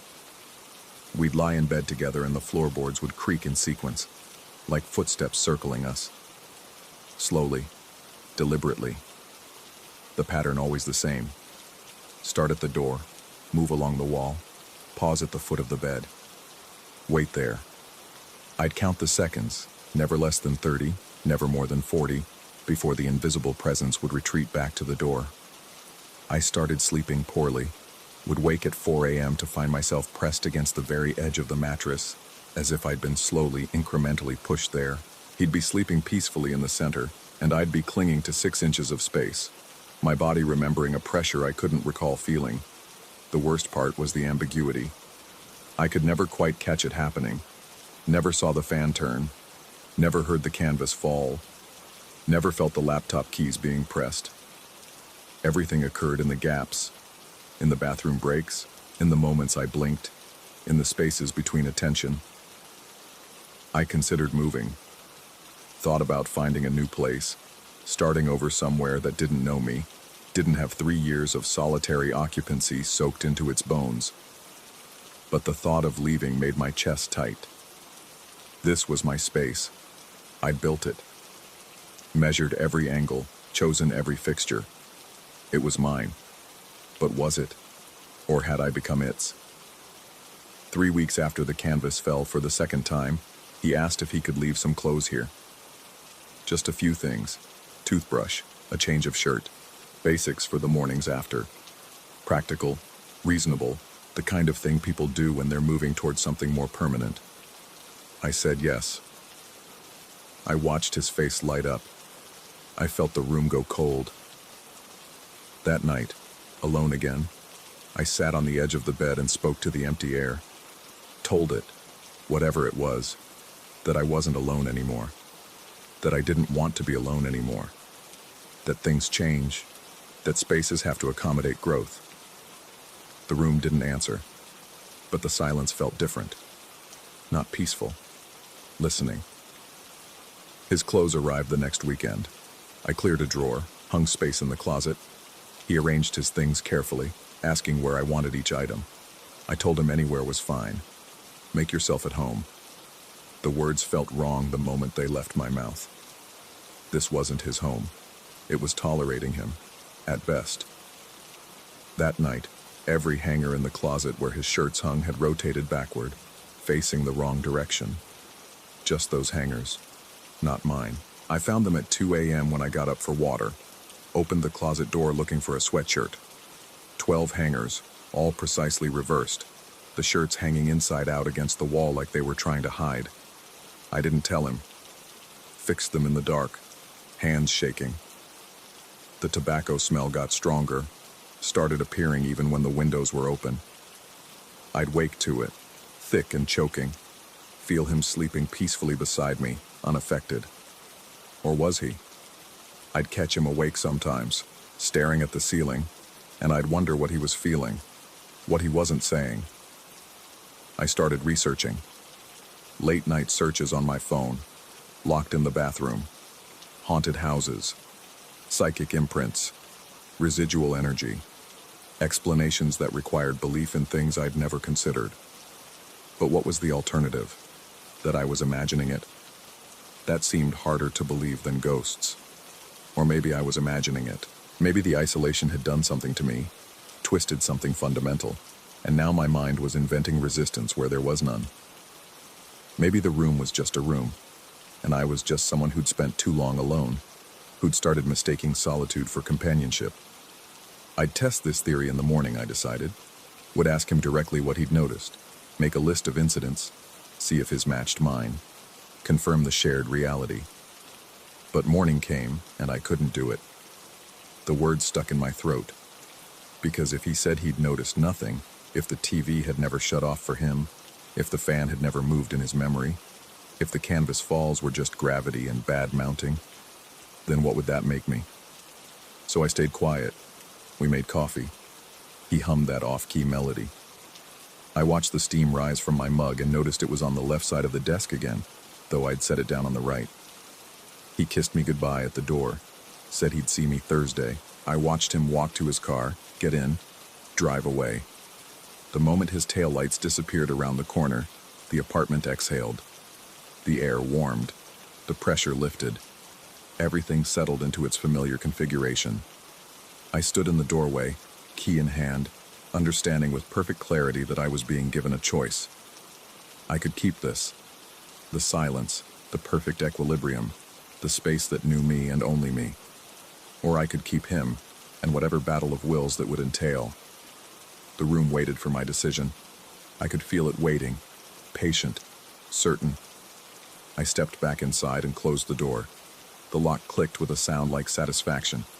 I walked to the canvas on the floor, still there where it had fallen weeks ago, and picked it up. Held it.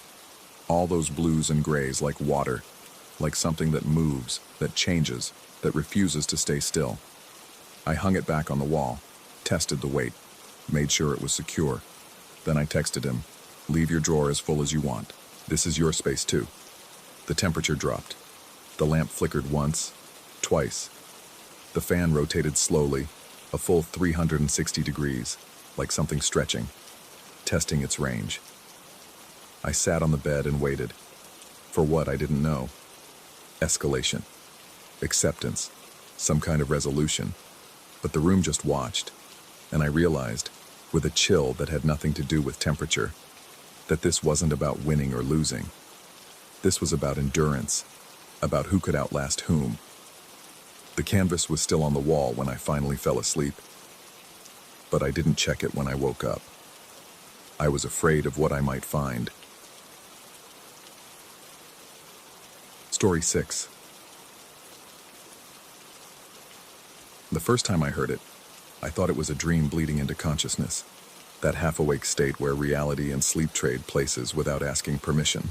The piano came soft through the walls of the Richmond house, a melody so slow it felt like someone was counting heartbeats between each note. I lay there in the darkness, listening to my own pulse, trying to match it to the rhythm. It wouldn't sync. The house was old, the kind of place where wood sighs in the night and pipes clank out Morse code messages to rooms you haven't discovered yet. The landlord had warned me about the water pressure and the temperamental furnace, but he'd said nothing about music. I'd taken the place because it was cheap and because I needed somewhere quiet to finish my thesis. The university was a 15-minute walk. The neighborhood was dead after 9. Perfect, except for the piano. I got up that first night and walked through the house, my bare feet finding every cold spot in the hardwood floors. The sound seemed to come from everywhere and nowhere. When I stood in the living room, it drifted from upstairs. When I climbed the stairs, it retreated to the basement. I opened the basement door and stared down into that throat of darkness, and the music stopped. The silence that followed felt wrong, like the house was holding its breath. I went back to bed and told myself it was the neighbors. Sound does strange things in old houses, travels through vents and hollow walls, finds paths that don't exist in daylight. The second night, I was ready for it. I kept my phone on the nightstand, recorder app open. When the piano started, always around 2:30, I'd noticed. I hit record and lay there, letting it capture whatever was happening. The same slow progression of notes, the same deliberate pace, like someone was learning the piece for the first time, or had forgotten how fingers work. In the morning, I played it back. The piano was there, faint but unmistakable. And underneath it, something else. A low rhythmic pulse, almost imperceptible, not random static. A pattern. Oh, I turned the volume up and listened closer, and my skin went cold. It was regular, mechanical, like a metronome ticking somewhere in the dark spaces of the recording. But I didn't own a metronome. The house didn't have a piano. I started recording every night, built up a collection of audio files, each one capturing that same melody, that same underlying pulse. During the day, I'd walk through Richmond's streets, looking at my neighbors' houses, trying to figure out which one held an insomniac pianist. I never saw instruments through any windows, never heard music except in the deep hours of the night. In my house, in my bedroom, the landlord was no help. When I called to ask about previous tenants, he got defensive, asked if there was a problem with the property. I told him no, everything was fine, just curious about the history of the place. He said he'd inherited it from an uncle and didn't know much about its past. His voice had an edge that suggested I shouldn't ask again. I tried sleeping with earplugs. The music found its way in anyway. I tried sleeping with headphones playing white noise. The piano melody wove itself between the static, like it was always there. just waiting to be noticed. Weeks became months. My thesis languished. I spent my days exhausted, my nights cataloging recordings, trying to find meaning in the metronome pulse hidden in each file. I started to recognize the piece. A Chopin nocturne, I thought. Though played so slowly, it took me weeks to identify it. The kind of music meant to be beautiful, rendered strange by the wrong tempo. The smell started in November. Wood polish, old wax. It would hit me at random moments, always strongest when I was near sleep.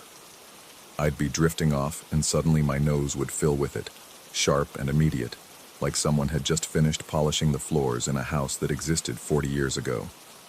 The scent would drag me back to consciousness, and there would be the piano, right on schedule. I stopped having friends over. How do you explain to someone that your house plays itself music? That you've recorded it, documented it, but can't find its source? I could see it in their eyes when I tried. Concern, discomfort, the quiet calculation of whether I was losing my grip. Maybe I was. I started finding myself in strange places. I'd be working at my desk and realize I was standing in the basement, hand resting on the wall, with no memory of going downstairs. I'd wake up sitting at the small table in the kitchen, my fingers moving against the wood like I was playing invisible keys. Each time, there was that smell. Wax and old wood. Like the house was trying to remember something. The recordings became my obsession. I'd listened to them for hours, isolated the background noise, amplified it. The metronome pulse never varied. Perfectly regular, perfectly mechanical. I counted the beats and realized they matched my resting heart rate. Exactly, not close. Exact. I consulted a sound engineer, brought him my best recording. He looked at me strangely after analyzing it, asked if I was playing a joke. The underlying pulse, he said, wasn't coming from an external source. It was embedded in the ambient sound itself, like someone had encoded it into the room's acoustic signature. Impossible, technically. But there it was. I started sleeping in different rooms, trying to escape it. The guest bedroom, the couch, the bathroom floor. The music followed. Always the same volume, the same slow Chopin, the same invisible metronome counting something I didn't understand. In December, I decided to leave, found another place, started packing. The night before the move, the piano played differently, faster, urgent. I lay in bed, paralyzed by something I couldn't name, and listened to the melody race through its progression. The metronome pulse accelerated too, matching the music, and my heart hammered in my chest, trying to keep up. When it stopped, the silence was so complete I thought I'd gone deaf. I didn't sleep that night. Just lay there, waiting. Nothing came. The new apartment was sterile and modern. No history, no character, no music. I slept for 12 hours the first night, dreamless and deep. Started to convince myself I'd been stressed, sleep-deprived, caught in some kind of feedback loop between anxiety and insomnia. The recordings sat on my phone, but I didn't listen to them. Didn't delete them either. Years passed. I finished my thesis, took a job, built a life that didn't include phantom pianos or impossible metronomes. The Richmond house became a story I told carefully, testing people's reactions, gauging whether they thought I was someone who'd had a strange experience or someone who'd had a breakdown. 3 years later, I found myself in a theater lobby, waiting for a concert to start. The space was beautiful. Restored Victorian architecture, dark wood panels, the smell of old varnish. I was reading the program when the warmth-up started, and a pianist on stage began playing scales. Then he switched to Chopin, the nocturne, the same one. My vision went white at the edges. The lobby floor beneath my feet wasn't marble anymore. It was those old hardwood boards from Richmond, every knot and grain exactly where I remembered. The smell of wood wax overwhelmed everything, so strong I could taste it. People moved around me, but they were far away, on the other side of some membrane I couldn't name. I stood there while the pianist played, and I knew, not remembered, knew, that I'd played this piece. Not learned it, not practiced it.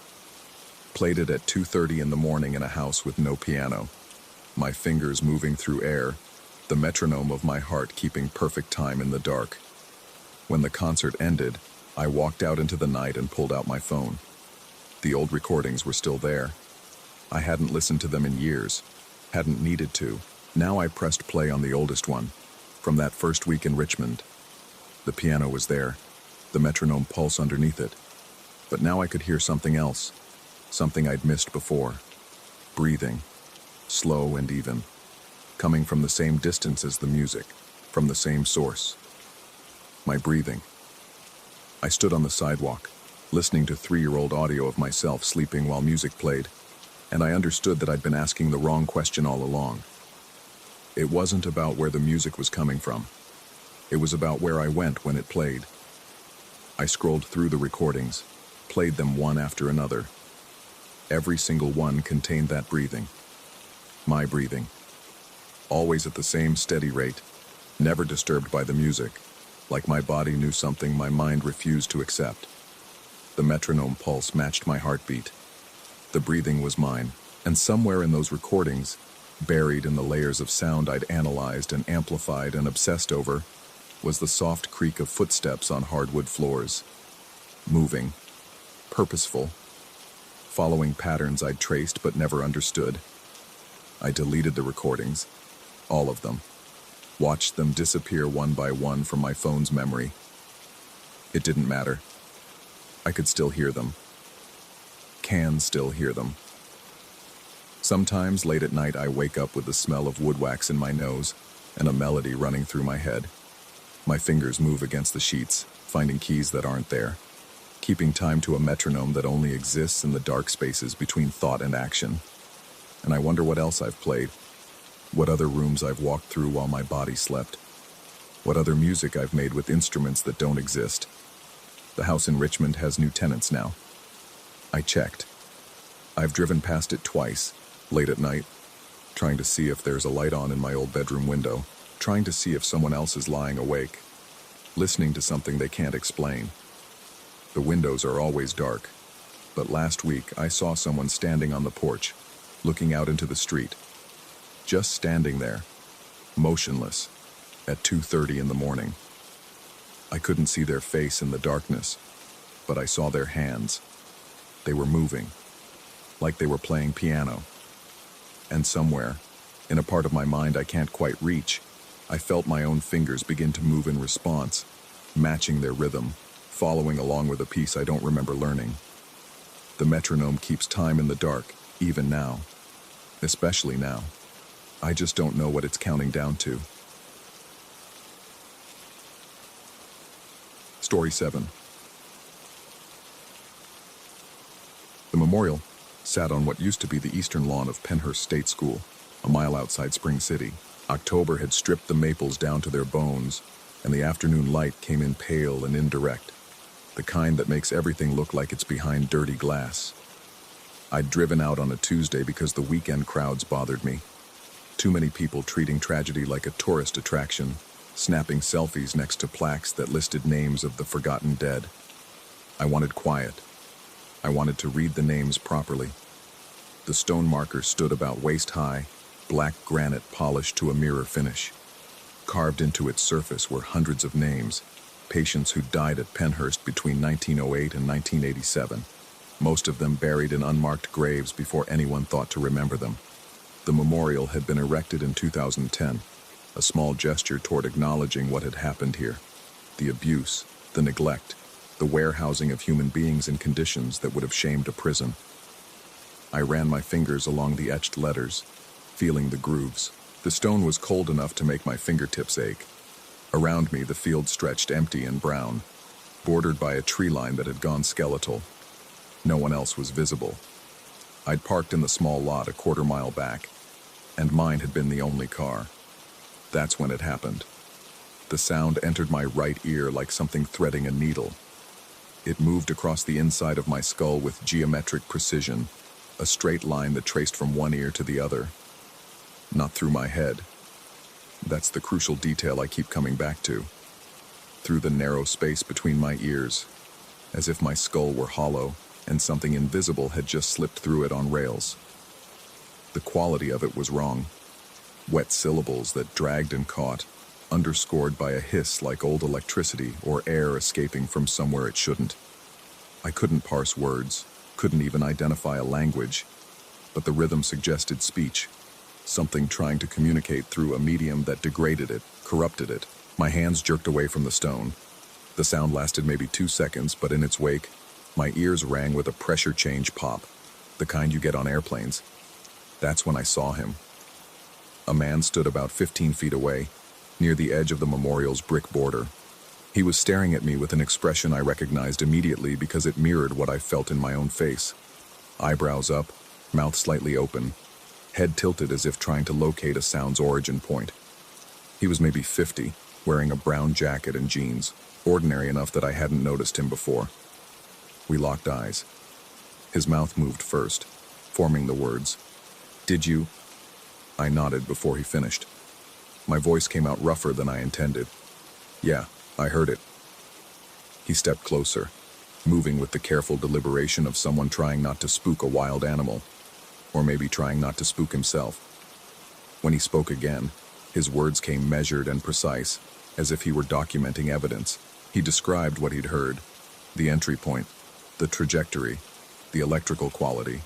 Every detail matched mine exactly. He even used the same word, rails. He said it felt like something traveling on rails inside his head. We stood there in the empty field, two strangers validating each other's impossible experience, and I felt the first real prickle of fear move down my spine. Shared hallucinations weren't supposed to happen. Folie à deux required prolonged exposure, relationship dynamics, suggestibility. We were random strangers who'd both experienced the identical auditory phenomenon at the identical moment. He suggested we'd both imagined it, that the power of the place had triggered something, but his voice lacked conviction, and I noticed his eyes kept darting to the memorial stone as if it might do something. That's when I looked down and saw the grass. The field around us was moving, not swaying, moving, individual blades bent in precise formation, creating a pattern that flowed against the prevailing wind. I felt the breeze on my face, coming from the north. The grass was bending south to north, pushing directly into it. The man saw it too. I watched his face drain of color, the warmth leaving his skin like water soaking into sand. He backed away without saying anything, then turned and walked quickly toward the parking lot, not quite running but close. I wanted to follow, wanted to get away from whatever was happening, but my legs had locked. The grass kept moving. The pattern was spreading, rippling outward from the memorial stone in concentric circles, each blade bending in sequence as if invisible feet were walking across them.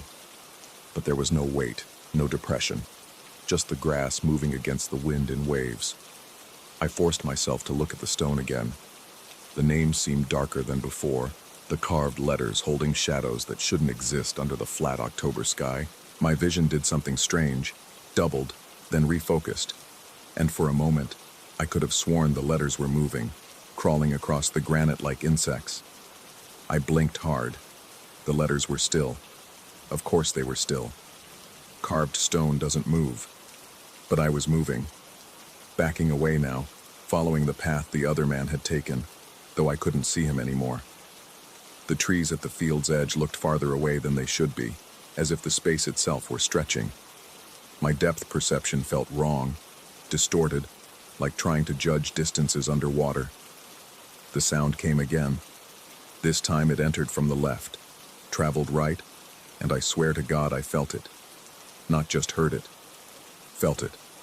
A physical presence sliding through my skull, dragging something wet and electric across neural pathways. The syllables were clearer now, almost forming words, and part of me desperately wanted to understand while another part screamed at me not to listen, not to try to comprehend whatever was attempting communication. I stumbled. My shoe caught on nothing. The ground was level, empty grass, but I went down hard on one knee. The impact jarred my teeth together, and I tasted blood where I'd bitten my tongue. The pain felt distant, muffled, as if it were happening to someone else, and I was just watching through their eyes. When I looked up, the memorial stone was closer. I hadn't moved toward it. I'd fallen backward, away from it. But it was closer now, maybe 10 feet instead of 15. The black granite surface reflected the sky, but the reflection was wrong.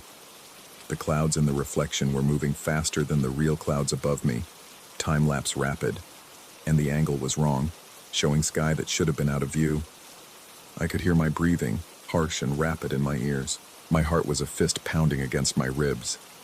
Every instinct I had screamed to run, but I couldn't look away from the stone, from the names, from the way they seemed to be watching me despite being nothing but carved letters. The grass around the memorial began to move differently now. Instead of concentric circles, the blades formed lines, straight paths that led from the stone's edges outward like spokes on a wheel.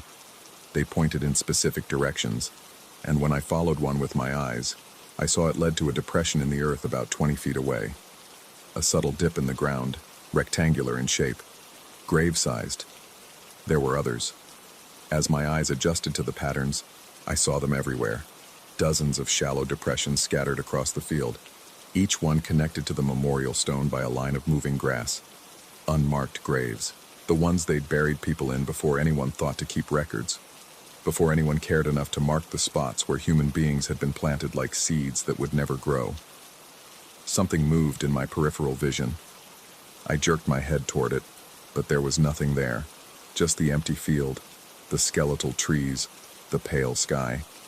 But I'd seen something, a figure, human-shaped but wrong somehow, too tall or too thin or moving in a way that didn't match normal joint articulation.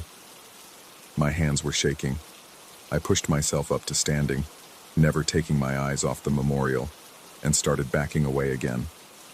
The grass moved under my feet, bending away as if repelled by my steps.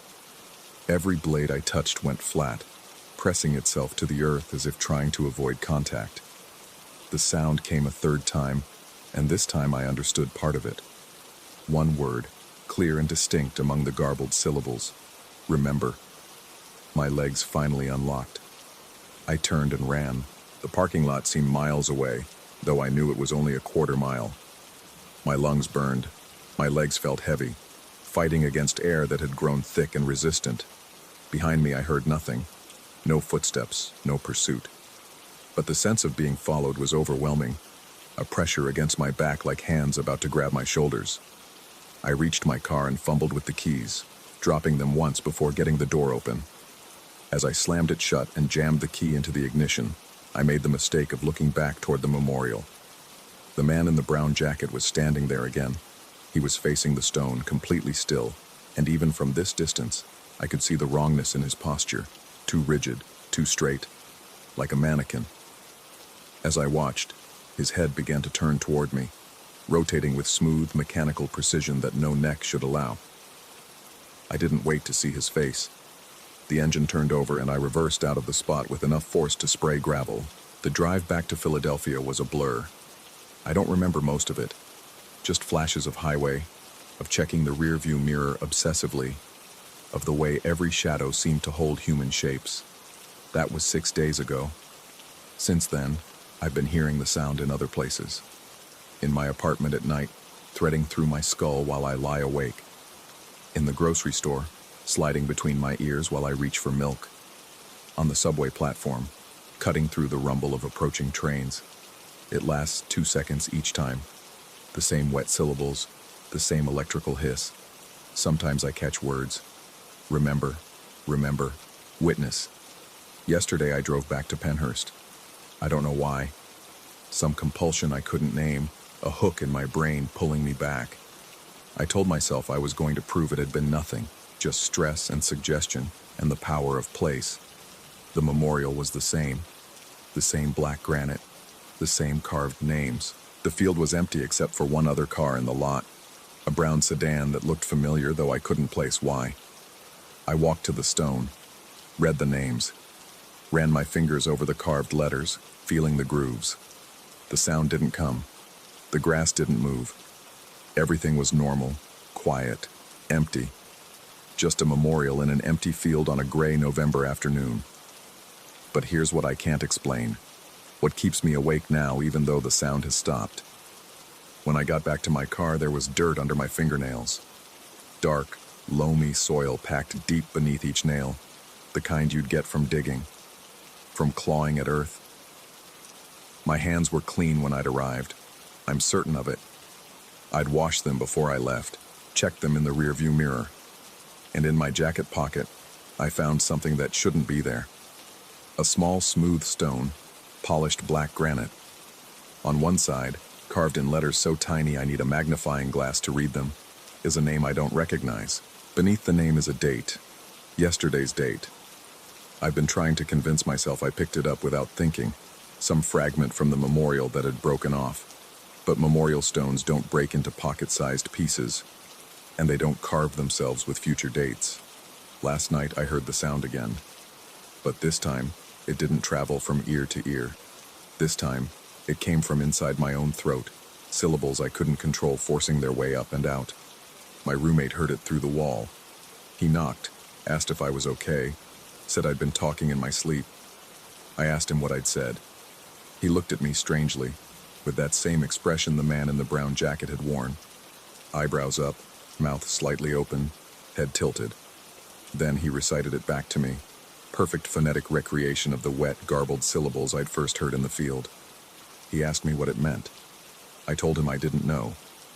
But I did know. Somewhere deep in the part of my brain that deals with pattern recognition and survival instinct, I knew exactly what it meant. I just don't know if I'm being called to remember or being remembered. The distinction, I'm starting to realize, might not matter. The grass in the planters outside my building has started moving against the wind.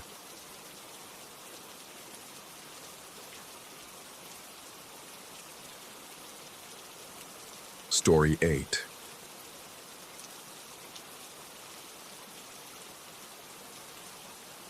The fluorescent lights in the St. Paul Community Center hum a frequency that lives somewhere between hearing and feeling. I've worked the night shift here for 8 months now, and I've learned that sound, that specific pitch, marks the threshold between the building's day self and whatever it becomes after the last class empties out at 9 p.m. Tonight, like every night, I arrive at 10:15. The parking lot stretches empty except for my car and the sodium vapor lights that turn everything the color of old photographs. Inside, the building settles around me with creaks and sighs that I've stopped trying to attribute to thermal contraction or settling foundations. Some explanations are just words we use to make ourselves comfortable. The main corridor runs 73 paces from the entrance to the emergency exit at the far end. I counted once during my second week, when I still believed measuring things would give me control over them. The walls are lined with framed photographs dating back to the 1950s, community picnics, ribbon-cutting ceremonies, children who are now grandparents or gone. Their black and white faces watch me pass, and sometimes I wonder if they see what I've started seeing, or what started seeing me. I stop at the security desk, set down my thermos and bag, and speak to the empty lobby. Good evening. Thank you for your help. The words feel foolish in my mouth. The same foolishness I'd feel leaving milk out for house spirits or throwing salt over my shoulder. But routines matter here, especially the ones that keep things orderly. The air conditioning kicks on at 10:47 every night. I've timed it, watched it, waited for variation. There is none.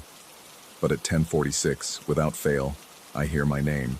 Not shouted, not whispered, something in between. A conversational tone from someone standing just close enough that you'd turn to respond. Except there's never anyone there. The sound comes from everywhere and nowhere, riding on the edge of the ventilation system's white noise, and it always says the same thing. My name, followed by a pause, as if waiting for acknowledgement I've learned not to give. Tonight I'm reviewing maintenance logs when it happens. James. The syllables arrive soft and certain. My pen stops moving. I don't look up. Looking up changed nothing the first 30 times, and now it feels like breaking protocol. Instead, I continue writing, noting that the third-floor bathroom needs new fixtures, and exactly 1 minute later, the air conditioning rumbles to life with its familiar metallic groan.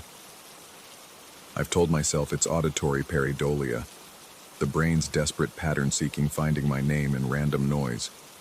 But pareidolia doesn't explain why it only happens at 10:46. It doesn't explain why it stopped calling my name the week I started saying thank you, The first floor is my domain, checking locks, ensuring coffee makers are off, straightening chairs in the multi-purpose room.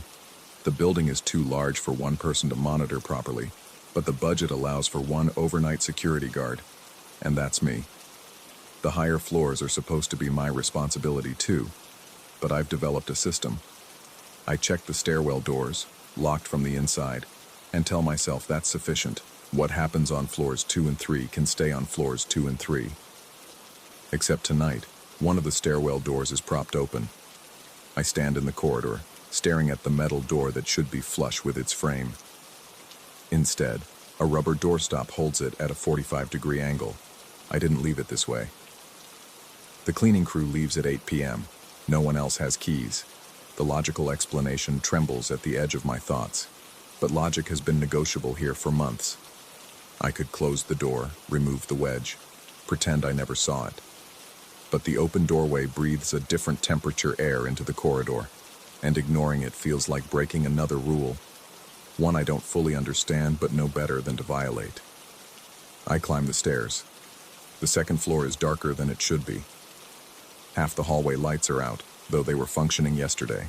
The emergency exit signs cast everything in red-tinged shadow, and the photographs here are different, newer, color images from the 1980s and 90s. Bowling leagues, dance classes, a Christmas party where everyone wears sweaters with geometric patterns. Something has been moved. The water fountain near the women's bathroom, an old porcelain fixture mounted at chest height, has a coffee cup on top of it, not beside it. On top, balanced on the curved surface where no cup should reasonably stay balanced. I stop walking. The cup is from the first floor break room. I recognize the chipped rim. No one should be able to reach that fountain's top without a stepladder. Even I would need to stretch. But there it sits, perfectly centered, as if placed by someone with casual access to spaces I can't reach. I leave it there. The third floor is where things get complicated. I've only been up here twice. Once during orientation, once when a pipe burst and I needed to shut off the water main. Both times I felt watched in a way that made my skin prickle and my thoughts scatter. The floor isn't abandoned exactly. There are offices, storage rooms, a small library that used to serve as a reading room. But no one uses this space anymore. When I asked my supervisor why, he just shrugged and said something about budget reallocations. Tonight, I'm not planning to go to the third floor, but when I reach the second floor landing and look up the next flight of stairs, I see light coming from above. Not the emergency exit sign. This is warmer, yellower, incandescent light from an era before this building switched to fluorescence. My feet make the decision before my brain can intervene. Up the stairs, toward the light, toward whatever's waiting. The third floor corridor should be dark, should be empty. Instead, one of the office doors stands open, spilling that impossible warm light across the hallway floor. The office is exactly as I remember from my first visit. Wooden desk, filing cabinets, a coat rack in the corner. But the desk lamp is on, and sitting on the desk's surface, arranged in a neat row, are 5 fire extinguishers. I recognize them. They're the ones that should be distributed throughout the building, 1 per floor, specific types for specific fire classes. The building inspector came last month and marked their locations on the safety diagram, complaining that they'd been moved from their regulation positions. I'd found them, one by one, over subsequent weeks, always a few feet away from where they belonged, always closer to where I'd actually need them if something went wrong. Someone has collected them all here, displayed them, left them for me to find. The air in the office tastes old, preserved, like opening a jar that's been sealed for decades. I step inside, and the temperature drops 10 degrees. My breath doesn't quite mist, but I feel the cold settle in my lungs, heavy and wrong. The desk lamp illuminates a logbook I don't remember seeing before, open to a page dated November 1983. The entries are shift reports, night security shift reports. The handwriting is precise, almost mechanical, noting the same routine I follow. Lock checks, equipment verification, incident reports. But as I scan down the page, the entries change. They become observations, complaints, concerns. Heard footsteps on second floor. Building should be empty. Items rearranged in break room. No evidence of entry. Something watches from the third floor offices. Can feel its attention. The final entry, dated November 17th, 1983, reads simply, "Arrangement made. Will continue duties as required." My hands shake as I turn the page. The next date is today's, and the handwriting is mine. Evening checks completed. Gentlemen cooperative. Extinguishers relocated as needed. I don't remember writing this. I've never seen this logbook. But that's my handwriting, my way of abbreviating completed, my habit of underlining dates. The entry describes tonight's shift, events that haven't fully happened yet, written in past tense. I back away from the desk. The extinguishers watch me with their silent red cylinders, and I understand suddenly why they're here. Not a threat, a gift, a demonstration of capability. The same capability that moves coffee cups onto surfaces they shouldn't reach, that maintains this building according to standards I'm only beginning to understand. The light in the office flickers, not like failing electricity, more like someone briefly interrupting the beam, passing between the bulb and my eyes. The cold intensifies, and I hear, for the first time since I started this job, a sound I can't dismiss as building mechanics or auditory hallucination. Footsteps, deliberate, measured, the sound of dress shoes on linoleum. They come from the hallway, approaching the office, and they have weight. These aren't the phantom sounds I've learned to ignore. These steps compress the floor, displace air, exist in the physical world with undeniable presence. I press myself against the filing cabinet, every muscle locked. The footsteps reach the doorway. Stop. The office lamp flickers again, and in that strobing light, I see something that my mind refuses to process coherently. Not invisible, not exactly. More like a space where reality has different density, where the air holds a shape that suggests shoulders, a head, the outline of someone who exists according to rules I don't have access to. The shape moves past me, approaches the desk, and I hear, feel, sense, a presence reviewing the logbook. The pages turn without hands. A sound emerges that might be satisfaction, or might be my sanity finally cracking under 8 months of pretending this is normal. Then the shape turns toward me. I can't see eyes, can't see a face. But I feel attention focus on me with the weight of a physical touch, and in that moment, I understand that I've been seen all along. Every thank you I've murmured to empty lobbies. Every time I've pretended not to notice objects rearranged. Every extinguisher found exactly where I needed it, moved by hands I couldn't see. We've had an arrangement. I just didn't know I'd agreed to it. The cold begins to recede. The footsteps move toward the door, pause, then continue down the hallway toward the stairs. The office lamp stays on, but the wrongness in the air dissipates like smoke. I'm alone again, or as alone as I ever am in this building. I leave the extinguishers where they are. Some gifts shouldn't be redistributed. Walking down to the second floor, then the first. I notice things I've been trained not to see. The coffee cup I left in the break room this morning, now washed and placed in the exact center of the counter. The security log, updated in handwriting that's almost but not quite mine. The emergency exit door on the first floor, which I distinctly remember checking and finding locked, now showing the green indicator light that means it's been tested and approved. My shift ends at 6 a.m. I complete my rounds, noting everything in the logbook that may or may not be the same logbook I found upstairs. When I write my final entry, night shift completed, no incidents to report, the words feel like a lie and a truth simultaneously. As I prepare to leave, I stop at the security desk. The building is beginning its transformation back into its day self. Soon the early morning yoga class will arrive, then the senior breakfast club, then the endless parade of community activities that make this place feel normal and alive. But I know what it becomes after they leave. I know who maintains order in the empty hours, and as I head toward the exit, I speak to the silent lobby one more time. Thank you for your help. See you tonight. The air conditioning isn't scheduled to run for another 3 hours, but somewhere in the building's mechanical depths, I hear the familiar groan of the system coming to life, and underneath it, barely audible, something that might be my name spoken in acknowledgement. Or it might be nothing at all. I step out into the parking lot. Dawn is still an hour away, and the sodium vapor lights paint everything in shades of amber and shadow. My car waits where I left it, but when I unlock the door, I find something on the driver's seat that wasn't there before. A fire extinguisher. The right type for automotive fires, positioned exactly where I'd need it. I place it in the trunk, start the engine, and drive home through streets that are just beginning to wake. In 8 hours, I'll return for another shift. I'll say thank you to the empty lobby. I'll pretend not to notice when objects move themselves. And I'll continue maintaining my end of an arrangement I never consciously made, but can't imagine breaking. Because some routines matter. Some thank yous get answered. And some buildings are never as empty as they appear. The question I can't answer, the one that follows me home and waits in my bedroom while I try to sleep, is whether I'm helping something that needs help, or whether I'm the one being helped.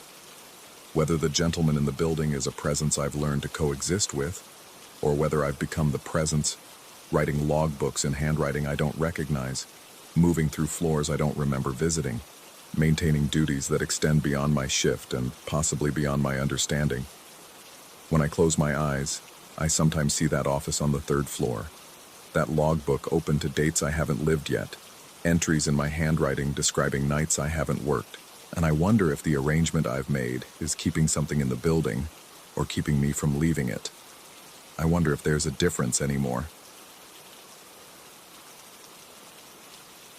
Story 9.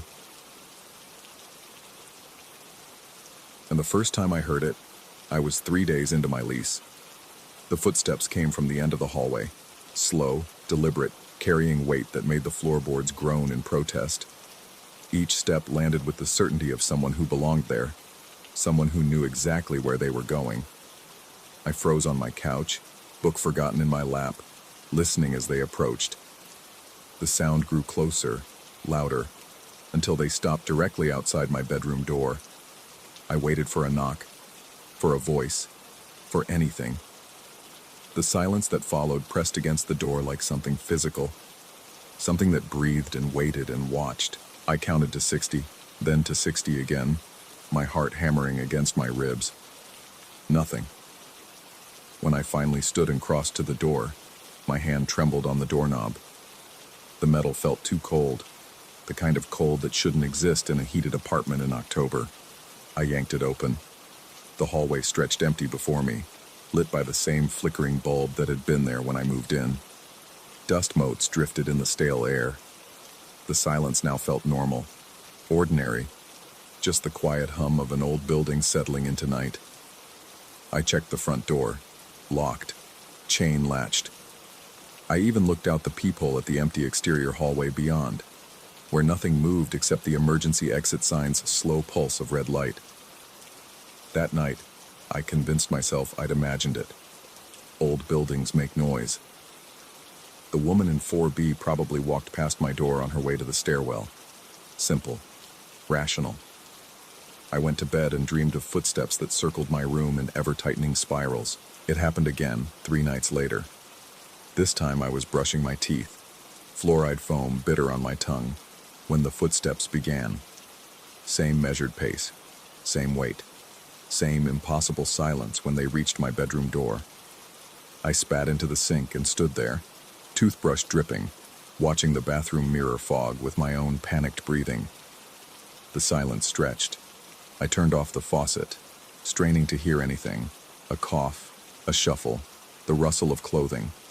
Nothing. Just that thick, waiting quiet that seemed to absorb all sound into itself. When I emerged from the bathroom, I walked straight to the bedroom door and flung it open immediately, hoping to catch whoever was playing this sick game. The hallway gaped empty, but this time I noticed something. The floorboard directly in front of my door, the one that usually creaked when I stepped on it in the morning, looked different, not in any way I could articulate. The wood grain seemed darker, or maybe just more defined, as if something had pressed into it recently. I knelt down and touched it. The wood felt warm, I began keeping track after that, noting each occurrence in my phone. Date, time, duration of the footsteps, length of the silence that followed. The pattern made no sense. Sometimes 3 nights would pass without incident. Other times it happened twice in one day. Once at 3:47 a.m., once at noon while I worked from home. The intervals were random, chaotic, but the footsteps themselves never varied. Same pace, same weight, same stopping point. I mentioned it to the building manager, a weathered man named Oren who always smelled faintly of cigarettes and motor oil. He listened with the patience of someone who'd heard every complaint imaginable, then asked if I wanted him to check the hallway. We walked it together, his keys jangling at his hip, while he pointed out that the apartment at the far end, where the footsteps seemed to originate, had been vacant for 8 months. Before that, an elderly veteran had lived there. Quiet man, kept to himself, died in his sleep. The way Oren said it made my skin prickle. I asked how the man had died exactly. Oren shrugged, said the landlord found him in bed, peaceful as could be. Natural causes. Then he asked if I wanted to see the apartment. Maybe it would ease my mind to see it empty. I declined. Weeks passed, and the footsteps became part of my routine. I learned to anticipate them, though I could never predict them. I stopped opening the door immediately, instead waiting through the silence, counting the seconds. The longest silence lasted 11 minutes and 43 seconds. I stood on the other side with my ear pressed to the wood, listening so intently my head throbbed. No breathing, no movement, just that suffocating quiet, as if the hallway itself was holding its breath. During the day, I tried to rationalize it.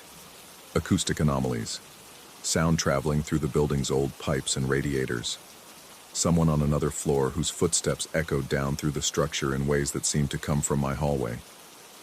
I researched architectural acoustics, read about how buildings can channel sound in unexpected ways, how the human brain is wired to find patterns and assign meaning where none exists. But none of that explained the warmth of the floorboard, or the way the silence felt occupied. I started sleeping with my bedroom door locked. It didn't help. The footsteps still came, still stopped outside, and now I had an extra barrier between me and answers. Some nights I'd lie in bed, staring at the strip of light under my door, watching for shadows, feet, anything. The light never changed, but I could feel something there, could sense its presence with the same certainty I'd sense someone standing behind me in an otherwise empty room. My work began to suffer. I'd zone out during video calls, listening for footsteps beneath my colleagues' voices. My boss asked if everything was okay, said I seemed distracted. I told him I was fine, just adjusting to the new place. He suggested I get out more, meet people, not let myself get isolated. Good advice that I didn't take. Instead, I started watching the hallway through my peephole. Hours would pass while I stood there, eye pressed to the glass, waiting. My back ached, my vision blurred, but I needed to see who, or what, was walking that hallway. I needed proof that I wasn't losing my mind. I never saw anything. But twice while I watched, the footsteps came. I saw nothing in the peephole's fisheye view, just the empty hallway and that flickering bulb. But I heard them clear as day. Step, step, step, growing closer, and then the silence. So close I could have reached out and touched it if not for the door between us. The second time this happened, I noticed something that made my blood run cold. In the peephole's distorted reflection, I could see my own door from the hallway's perspective. And for just a moment, less than a second, I saw the doorknob turn. Not from my side, from the outside. I jerked back, heart hammering, and stared at the knob. It sat motionless now, brass gleaming dully in the apartment's light. I must have imagined it. The peephole distorts everything, makes straight lines curve, makes distances impossible to judge. But my hand still shook when I reached out to touch the knob. It felt cold again, that same unnatural cold. The change came on a Thursday in November. I was eating dinner at my small kitchen table, some microwaved pasta that tasted like cardboard, When the footsteps began, same as always, I set down my fork and waited, tracking the sound as it approached. Step, step, step, stop. The silence descended. I counted to 60, then to 60 again. When I reached 120, something new happened. The footsteps continued, but they were moving away now, back down the hallway, retracing the exact path they'd come from. The same boards creaked in reverse order, like a recording played backward. I sat frozen, pasta congealing on my plate, listening as the footsteps receded toward the vacant apartment at the hall's end. They faded, stopped. The building settled into its normal nighttime sounds. The hum of the refrigerator, distant traffic, pipes groaning behind walls. I waited for them to come back. They didn't, not that night. But the next evening they did it again. Approached, stopped, silence, then retreated along the same path. And again, the night after that. Same pattern, same timing, like a routine being practiced to perfection. I couldn't sleep. The not knowing gnawed at me worse than the fear. I needed to understand what was happening, needed to break free from this cycle of dread and confusion. So I decided to do something reckless. The next time the footsteps came, I would follow them back. I prepared like someone preparing for war. Waited by my door, phone in hand, recording app ready. When the footsteps began that Saturday night, I tracked them with every sense I had. They approached, stopped outside my door. The silence fell, thick and heavy. I forced myself to wait, counted to 30. The footsteps resumed their retreat, and I quietly unlocked my door, eased it open, and stepped into the hallway. Nothing. Empty in both directions. But I could still hear them. Faint now, but unmistakable, moving away toward the vacant apartment. I followed, my bare feet silent on the old floorboards, keeping several yards back.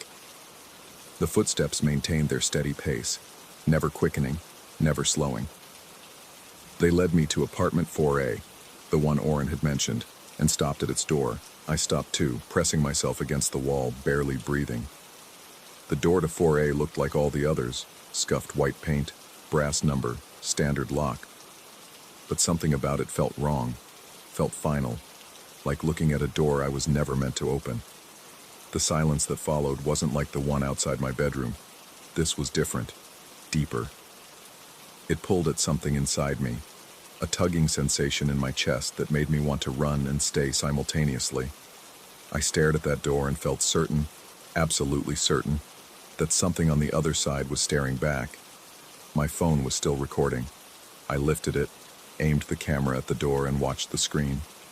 The hallway looked normal through the camera, mundane and boring. Just an empty corridor in a cheap apartment building.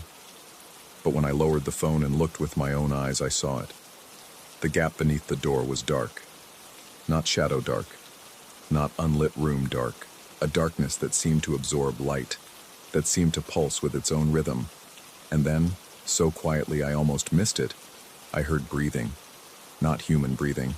Something slower, deeper, like lungs the size of rooms drawing air in and out. The door trembled slightly with each breath, the wood grain seeming to ripple and flow. I backed away slowly, every instinct screaming at me to run, but terrified that any sudden movement would draw attention. The breathing stopped. In the silence that followed, I heard the doorknob begin to turn from the inside. I ran. Didn't think, didn't look back, just sprinted down the hallway to my apartment and slammed the door behind me. I engaged both locks, the chain, braced my back against the wood and waited for footsteps to follow. For knocking, for that breathing sound to seep under my door. Nothing came. The building remained quiet. Normal. After an hour, my heart rate finally slowed. I checked my phone recording, hands still shaking. The audio was blank, not silent, blank, as if those minutes had been cut from existence. The video showed me walking down an empty hallway, stopping at nothing, staring at a normal door, then running. No footsteps, no breathing. Just me, alone, looking increasingly unhinged. I tried to leave after that. Called my old roommate back in Portland. asked if I could crash on his couch for a while. He heard something in my voice that worried him, asked what was wrong. I couldn't explain. How do you tell someone that your apartment is haunted by footsteps that might not exist? That you're being stalked by silence? He said I could come anytime. I started packing that night, but when I woke up the next morning, I couldn't remember where I'd put my car keys. Searched everywhere, drawers, coat pockets, under cushions. Gone. My spare set had vanished too. I told myself I'd misplaced them, that stress was making me forgetful. But I knew. Something didn't want me to leave. The footsteps changed after that night. Now they came multiple times a day, always following the same pattern. Approach, stop, retreat. Sometimes they'd repeat the cycle 3 or 4 times in an hour. I stopped answering work emails, stopped eating regular meals. I spent hours standing in my hallway, trying to catch them in the act, trying to see what I knew was there. The floorboard outside my bedroom began to show wear. A depression formed exactly where the footsteps stopped, as if something had stood there thousands of times, gradually pressing the wood into submission. I measured it with a ruler, a 1/4 inch deep in the center, edges perfectly circular. When I touched it, the wood was always warm. I started finding other evidence. Dust patterns in the hallway that shouldn't exist. Footprint shapes that appeared overnight and vanished by morning. The smell of tobacco smoke that drifted from the vacant apartment, even though no one had smoked there in months. Scratching sounds inside my walls that moved with purpose, tracking my movements from room to room. The worst part was the waiting. Every silence felt loaded now, pregnant with potential. I'd freeze mid-action, making coffee, reading, showering, struck by the certainty that something was about to happen. The tension wound tighter each day, a spring compressed beyond its limits, ready to snap. My reflection started looking wrong. Not dramatically. I didn't see monsters or ghosts, but in mirrors, in windows, in the black screen of my turned-off television, I'd catch glimpses of myself standing slightly different than I remembered standing, facing the wrong direction, positioned in parts of rooms I hadn't entered. When I'd turn to look, everything would be normal, but the image would linger in my peripheral vision, that other version of me, watching. I called Oren again, demanded he let me into 4A, told him I needed to see it, needed to prove to myself it was empty. He hesitated, said he'd have to check with the landlord, that there were liability issues. I almost grabbed him by his flannel collar and shook him, but managed to keep my composure. He promised to call me back. He never did. It's been 6 weeks since that night in the hallway. The footsteps come constantly now, every few hours, day and night. I've stopped sleeping in my bedroom, instead curling up on the couch where I can see both the front door and the hallway entrance. My boss fired me last week, told me I'd missed too many deadlines, wasn't responding to messages. He was right. I couldn't explain that I was busy documenting a haunting that might only exist in my head. The pattern has evolved. Now, after the footsteps retreat to 4A, I can hear them continue inside that apartment. They pace back and forth, wall to wall, for hours. Sometimes I press my ear to the wall we share and listen to them moving through rooms that mirror my own. Kitchen, bedroom, bathroom, then back to the front door, where the cycle begins again. I tried to leave twice more. Both times I made it as far as the building's front entrance before a wave of vertigo hit me so hard I collapsed. Woke up in my apartment hours later with no memory of how I got back. The door was locked from the inside. The chain latched. Yesterday, I found a note slipped under my door. No envelope, just a piece of aged paper with 2 words written in handwriting I didn't recognize. Come home. I don't know what it means. This is my home. I signed a year-long lease. My furniture is here, my clothes, my whole life. But the note sits on my kitchen counter now, those 2 words growing heavier with each reading. Tonight, the footsteps are different. They're faster, urgent. They approach my bedroom door, and the silence lasts only seconds before they retreat, only to immediately return. Back and forth, like something pacing in agitation or excitement. I'm writing this on my laptop, my last chance to document what's happening before I do what I know I'm going to do. Because the truth is settling over me like a heavy blanket. This was never random. The footsteps were never trying to scare me away. They were trying to lead me somewhere. The floorboard outside my bedroom isn't just worn anymore. It's carved. I got down on my hands and knees this afternoon and traced the grooves with my fingers. Letters, words, a message worn into the wood by thousands of repetitions. You were always here. My keys appeared this morning, sitting on the kitchen counter where I've looked 100 times. I could leave now, get in my car and drive until Boise is a dot in my rearview mirror. But I won't. I know that now. I think I've always known. Because when I look at my reflection these days, the other version of me isn't watching anymore. It's waiting. And it's standing in the hallway outside apartment 4A, hand on the doorknob, patient as stone. The footsteps are at my bedroom door again. They've stopped. The silence presses against the wood, and I can feel it calling to me, pulling at something deep in my chest that recognizes it the way you might recognize a forgotten song from childhood. I'm going to open the door now. Not my bedroom door. I think I'm done with that one. I'm going to walk down the hallway to 4A, where the footsteps always end and begin, where something has been waiting, practicing its path between there and here, wearing grooves into reality itself. I don't know what I'll find. Part of me suspects I've been there before, in some life or dream I can't quite remember. Another part thinks I'll find nothing, just an empty apartment and proof of my own unraveling mind. But the deepest part of me, the part that's been listening to those footsteps for weeks, knows the truth. I'm not discovering something new. I'm remembering something old, something that's been calling me back to a place I never really left. The doorknob to 4A is turning from the inside again. I can hear it from here, that soft metallic click. This time I'm not going to run. This time I'm going home. Story 10.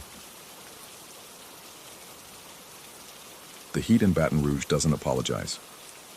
It sits on your chest like a living thing, thick and patient, waiting for you to acknowledge it. That June night, the air conditioning had given up around midnight, and I'd opened every window in the house, hoping for even the ghost of a breeze. The screen door at the front, the one I'd been meaning to tighten for weeks, hung loose on its hinges, barely latched. When it slammed shut, the sound cut through the humid silence like a gunshot. I jerked upright in bed, heart hammering against my ribs. Beside me, my partner stirred but didn't wake. The digital clock on the nightstand blinked 2:47 a.m. in angry red numbers. Outside, nothing moved. No wind, no passing car. No reasonable explanation for why that door would slam with such violence on a night so still. The air itself seemed to be holding its breath. Then came the smell. It crept under the bedroom door first. Sweet and cloying. The kind of floral arrangement you send when words fail you. Funeral flowers. The scent was so intense it made my sinuses ache. So thick I could almost taste it coating the back of my throat. Lilies, maybe. Gardenias. Something white and waxy that belonged in a viewing room, not drifting through a shotgun house in the middle of a Louisiana night. I got up, more disturbed by the smell than the door. The hallway stretched before me, longer than it should have been. The amber glow from the streetlight outside casting everything in sepia tones. I moved toward the front of the house, my bare feet silent on the hardwood floors, and noticed how the shadows seemed to lean away from the walls, reaching toward me like curious fingers.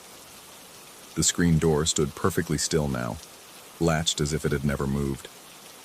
I opened it anyway, stepping onto the front porch. The sweet smell intensified out here, drowning out the usual night scents of magnolia and cut grass. My neighbor's house across the street sat dark and quiet. No cars passed. Even the insects had gone silent, as if the world had pressed pause just beyond my property line. Nothing looked disturbed. Nothing felt right. I went back inside, checking the latch 3 times before returning to the bedroom. My partner had rolled over, tangled in the sheets, breathing the deep, enviable rhythm of someone who'd heard nothing. I stood in the doorway for a moment, watching the familiar shape in the dim light, grounding myself in something real and present. That's when I saw it. A shadow moved across the hallway behind me, visible in my peripheral vision. It was tall, taller than me by at least a foot, and it moved with purpose, not the random play of headlights through windows. It blocked the amber light from the living room for just a second, maybe two, before continuing past. The silhouette suggested shoulders, a head, the general architecture of a person striding with confidence through my home at 3 a.m. I spun around. The hallway was empty. Light spilled uninterrupted from the living room. My pulse thundered in my ears, so loud I almost didn't hear the low, rumbling growl coming from the corner of the bedroom. Jasper, our retriever mix, stood rigid near the dresser, hackles raised, staring at the empty space beside the closet. The growl built in his chest, not aggressive but uncertain, the sound he made when confronted with something he couldn't categorize.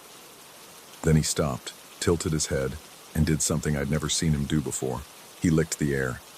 Not the random tongue flop dogs do when they're hot or nervous. This was deliberate, targeted, as if he were greeting someone standing right in front of him. His tail gave a single, hesitant wag. Then he backed away, whimpering, and crawled under the bed. I didn't sleep after that. I sat in the living room until dawn, every light in the house blazing, watching the hallway for shapes that didn't belong.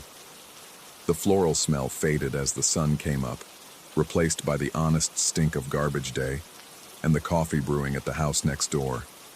By the time my partner woke up, I'd almost convinced myself I'd dreamed the whole thing. Almost.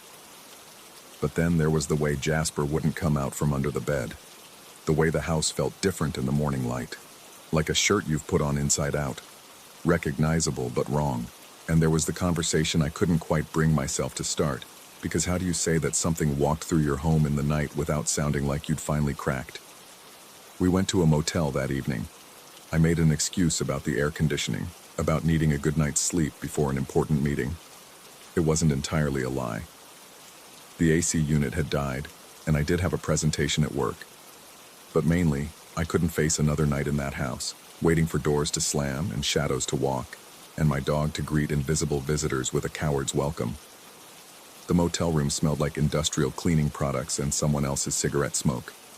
It was perfect. We slept through the night without incident, and I woke up feeling foolish. Heat exhaustion, I told myself. Stress. The brain playing tricks when pushed too far by humidity and insomnia. We returned home the next afternoon. Everything was exactly as we'd left it. No broken windows, no signs of entry, nothing missing or disturbed. The house sat quiet in the brutal sunlight, looking smaller and more ordinary than I remembered. I did a walkthrough anyway, checking closets and behind doors, feeling progressively more ridiculous with each empty room. It was my partner who found the card. They were out back, checking to make sure we'd closed all the windows before leaving, when they called my name. I found them standing on the deck, holding a small piece of cardstock between 2 fingers, like it might burn them. The card was cream-colored, expensive stock, the kind you'd use for a wedding invitation or a sympathy note. No envelope, no marking on the outside. Someone had wedged it carefully between the deck boards, positioned so we'd see it when we stepped outside, but protected from the weather that had rolled through while we were gone. I opened it. Inside, written in careful cursive with what looked like an actual ink pen, was a single word. Until. No signature. No context. Just that one word, hanging in the white space like a threat or a promise or both. My partner wanted to call the police. I said no, though I couldn't articulate why. What would we tell them? Someone left us a greeting card? There's no law against that. No menace in a single word, however unsettling the delivery. But I knew. Standing there on the deck with that card in my hand, the afternoon heat pressing down like a hand on my shoulder, I knew this was connected to the door, the smell, the shadow, the dog's strange greeting. These weren't separate incidents. They were movements in a conversation I'd only just realized I was having. The question was, with whom? That night I couldn't bring myself to sleep in the bedroom. I sat up on the couch instead, telling my partner I wanted to catch up on some reading. They didn't argue, but I caught them watching me with concern before they closed the bedroom door. Jasper, for his part, refused to leave my side. He pressed against my legs as I read, trembling occasionally, his eyes fixed on the hallway. Around midnight, I heard the first footstep. It came from the back of the house, from the direction of our bedroom. A soft, deliberate pressure on the floorboards, the kind of sound a person makes when they're trying to be quiet, but the old house betrays them anyway. I held my breath, straining to hear over the hammer of my own pulse. Another step. Closer. I wanted to call out, to wake my partner, to make some noise that would shatter whatever was building in the darkness. But my throat had closed up, and something primal in my hindbrain whispered that making noise would be worse, would acknowledge something better left unacknowledged. The footsteps continued. Slow, measured, moving from the bedroom toward the living room, toward me. I counted them without meaning to. 5, 6, 7, each one impossibly loud in the thick silence. Then they stopped. I stared at the archway that separated the living room from the hallway, every muscle locked, waiting for something to step into view. The darkness there seemed denser than it should be, textured somehow, like I was looking at fabric instead of empty air. The sweet smell returned, rolling through the house in a wave. Jasper bolted. He scrambled off the couch and ran to the front door, clawing at it, whining high and desperate. The sound finally broke my paralysis. I stood up, grabbed my keys and phone, and let him out. He took off across the yard, not stopping until he reached the streetlight at the corner. I should have followed him. Every instinct screamed at me to run, to get out, to put distance between myself and whatever occupied the space where the hallway met the living room. Instead, I turned around. Nothing there. Just the familiar archway, the family photos on the wall, the stack of mail on the side table. Empty and ordinary and wrong in a way that made my skin crawl. I walked to the bedroom. My partner was sitting up in bed, eyes unfocused, still caught somewhere between sleep and waking. "Did you hear that?" I asked. They blinked at me, confused. "Hear what?" "The footsteps. I stopped. How did they sleep through all of that? The footsteps had been loud enough to wake the dead, clear enough that I'd counted each one. Unless they hadn't been loud at all. Unless I was the only one who could hear them. The thought settled in my stomach like ice water. I spent the rest of the night in my car, parked in the driveway with the doors locked and the windows up despite the heat. Jasper had eventually slunk back, and he curled up in the passenger seat, still trembling. Through the windshield, I watched our house. The lights I'd left on created yellow squares in the darkness. Nothing moved behind them. Nothing that I could see anyway. But I felt watched. That certainty sat heavy on my shoulders, undeniable as the humidity. Whatever had left that card, whatever walked my hallway and made my dog whimper in recognition, it knew I was out here. It was waiting with infinite patience for me to come back inside. As the sky began to lighten, I noticed something I'd missed before. There were fingerprints on the outside of my car window. On the driver's side, right next to where my head had been resting. Large prints, pressed against the glass from the outside. I hadn't heard anyone approach. Jasper hadn't barked. I leaned forward slowly, examining the marks. They were smudged, indistinct, but definitely there. Definitely recent. And positioned in such a way that whoever made them had been standing right beside my door, looking down at me while I sat there, staring at my house, watching me watch. The sun came up red and angry, burning off the night's mysteries without offering any answers. I went inside, showered, made coffee, went through all the motions of a normal morning while my partner got ready for work. We didn't talk about the night before. What was there to say? But as they kissed me goodbye at the door, they paused. "You smell like flowers," they said, wrinkling their nose. "Too sweet, like a..." They didn't finish the sentence. Didn't need to. I stood at the window and watched them drive away, and I thought about the card wedged between the deck boards, until... Not goodbye. Not a warning. A promise of return. And I realized, with a clarity that made my hands shake, that whatever this was, hallucination, haunting, breakdown, it wasn't finished with me. Maybe it had been here all along, living in the spaces between the walls, walking the hallway while I slept. Maybe I'd only just learned to see it. Or maybe I'd been seeing it all along and only now stopped pretending I hadn't. The The screen door moved in a breeze that didn't exist, opening just an inch before settling back against the frame. From somewhere in the house, I heard what might have been a footstep or might have been the old wood settling. I didn't go to check.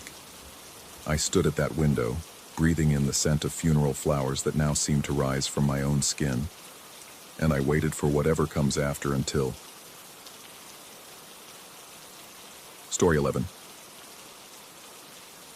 The house in Denver breathes when I don't. I discovered this 3 weeks after moving in, standing motionless in the kitchen at 2:47 a.m., holding my breath to better hear the footsteps overhead. In that silence, my lungs burning, my heartbeat thundering in my ears, I felt it. A subtle expansion of the walls, a gentle creaking of floorboards in rhythm, as though the entire structure inhaled while I could not. When I finally gasped for air, the house seemed to exhale with me. I tell myself these are the sounds of an old building settling. The realtor mentioned it was built in 1923, and century-old homes have their quirks.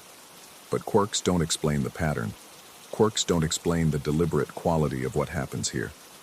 When I'm downstairs, I hear them above. Footfalls crossing from the bedroom to the hallway, then back again. Always the same route. The rhythm is too regular, too measured to be the random groaning of old wood. I've memorized it now. 7 steps toward the hallway, a pause of exactly 4 seconds, then 7 steps back. When I climb the stairs to investigate, the sounds migrate below me. I'll stand in the upstairs hallway, barely breathing, and hear that same 7-step pattern directly beneath my feet, as though someone is pacing the first-floor hallway in perfect synchronization with my position. The house is always 1 floor ahead of me, or 1 floor behind. I can't decide which is worse. I work from home now, a software consultant for firms on the East Coast. The 3-hour time difference means I'm often awake when Denver sleeps. My laptop screen the only light in the house at ungodly hours. I used to enjoy the solitude. Used to.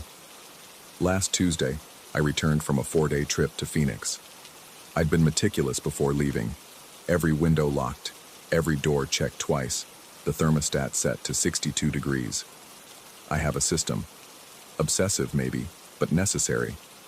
I photograph each window with my phone, showing the lock engaged, then take a second photo of the entire room for context. I do the same with the doors. My camera roll is full of these redundant images, time-stamped and geotagged. When I came home, the window in the spare bedroom was open, not wide open, just unlatched, resting against the frame, a 2-inch gap letting in the October cold. I checked my photos. The window had been locked. The image showed it clearly. The brass latch turned horizontal, secured. Yet there it was, open, the white curtain drifting in the breeze like a beckoning hand. I checked the photos from previous trips. 3 other instances. The bathroom window after my weekend in Santa Fe. The living room window after 2 nights in Boulder. Each time, open. Each time, impossible. The attic access haunts me more than it should. It's in my bedroom closet. A simple pull-down hatch with a folding ladder. The first time I opened it, the ladder's hinges shrieked so loudly I was certain the neighbors heard. Every step groaned. Any movement up there would be impossible to hide. The sound would reverberate through the entire house. I went up once, just once, during my first week here. The attic was exactly what you'd expect. Dusty boxes left by previous owners, ancient insulation, bare bulbs on pull chains. Nothing remarkable, nothing frightening. But sometimes late at night, I hear sounds from above my bedroom. Not the footsteps, those are different, those migrate. These are smaller sounds, a scraping, the whisper of cardboard sliding across wood, the creak of someone shifting their weight. I've stood in my closet at 3 a.m., staring up at that hatch, knowing that if someone were up there, if something were up there, the ladder would have announced its descent. Those hinges don't lie, they can't be silent. And yet the sounds continue. Scrape, slide, creak. I haven't gone back up. I tell myself it's because there's nothing to see. But the truth sits heavier. I'm afraid of what I might find. Or worse, what might find me. The paper seals were my attempt at sanity. I bought a package of tamper-evident security tape from a locksmith supply store, the kind that tears if you try to remove it, leaving obvious evidence of tampering. I cut strips and placed them across every window in the house, photographing each one. If the windows opened, the seals would break. Simple, empirical, something I could measure. 2 nights later, I found the first one.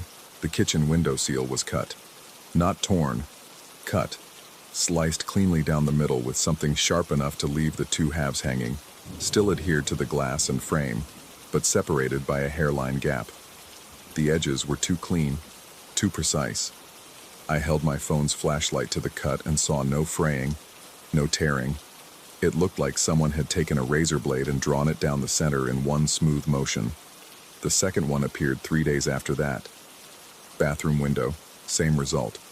Surgical precision. The 2 halves dangled like a torn veil, perfectly aligned, mocking my efforts at documentation. I replaced them. They were cut again. I installed them on the inside and outside of the windows, double sealed. Both layers were severed, inside and outside. The cuts aligned so perfectly they seemed to have been done simultaneously. I stopped replacing them after that. My brother called last week. He's in California, managing a restaurant in San Diego, and we don't talk often. He wanted to know how I was settling into the new place. I found myself editing as I spoke, carefully curating what I shared. The house is great. Quiet neighborhood. Good bones. All true statements, technically. I didn't mention the footsteps. Didn't mention the windows. Didn't mention that I've started sleeping with my bedroom door locked from the inside, or that I've taken to leaving lights on in rooms I'm not occupying, or that I've begun talking to myself just to fill the silence with a voice I recognize as human. He asked if I was eating well, sleeping enough. I lied about both. The pattern changed last night. I was in the living room, laptop open, half watching a film while pretending to work on a project proposal. The footsteps began overhead. 7 steps, pause, 7 steps back. Routine, expected. I'd learned to tune them out, the way you learn to ignore traffic noise or a ticking clock. Then they stopped. Complete silence. The house seemed to hold its breath again, and this time I held mine with it. Seconds passed. 10, 20, 30. My hands hovered over the keyboard, fingers frozen mid-sentence. The silence was worse than the sounds. In the silence, possibilities multiplied. In the silence, anything could be happening. Then I heard it. A single footstep on the stairs. Not upstairs, not downstairs. On the staircase itself. One deliberate step, descending. The 3rd stair from the top. I know its particular creak, have memorized the acoustic signature of every board in this house. Another step. 4th from the top. Then the 5th. I couldn't move. My body understood something my mind refused to accept. Whatever was descending those stairs was coming toward me, and this time it wasn't staying 1 floor away. This time, the pattern was breaking. The footsteps stopped on the landing. I could see the staircase from where I sat, just the bottom few steps in the corner where they turned. Empty, silent, but I felt observed, the way you feel a gaze on the back of your neck, the way prey animals sense a predator they cannot see. I don't know how long I sat there. Minutes, maybe. Or hours. Time felt negotiable. Eventually, I forced myself to stand, to walk to the stairs, to look up into the darkened 2nd floor. Nothing. No one. The hallway stretched empty, doors closed exactly as I'd left them. But when I returned to the living room, my laptop screen was closed. I'd left it open. I know I'd left it open. The film had been paused at 47:32. Now the screen was black, the laptop folded shut, sitting in the exact center of the coffee table as though placed there with care. I've started researching the house's history. Public records, archived newspapers, county assessor's office. The information is fragmented, full of gaps. The house has changed hands 17 times since 1923. An unusually high turnover for a residential property. Average tenure, 4 years. Some owners stayed only months. I found an obituary from 1967 for a woman who lived here. Died of natural causes. The brief text said, "No details. No age given." 3 years later, the house sold again. In 1982, a couple purchased it, and divorce proceedings appeared in the public records 11 months after. In 1995, a single owner bought it and sold it 16 months later at a loss. The pattern repeats. People don't stay.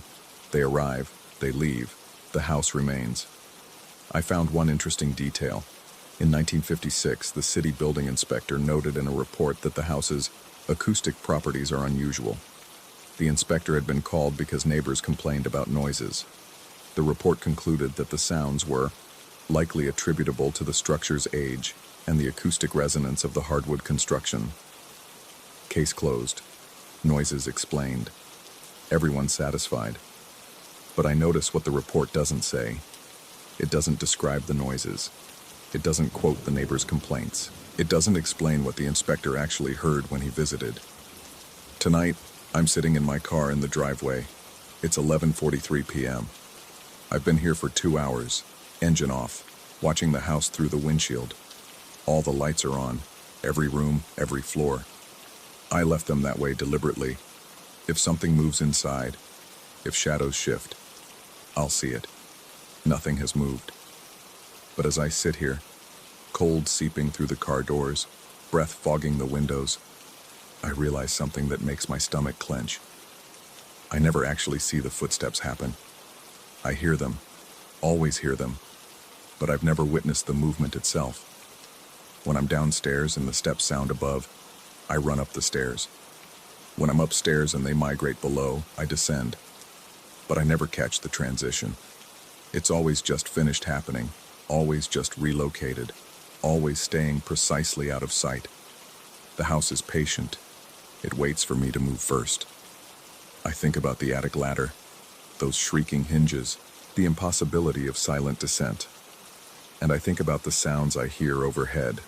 Soft, subtle, careful sounds that couldn't come from someone who'd climbed that ladder.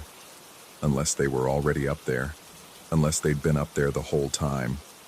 Unless they never used the ladder at all. My phone buzzes.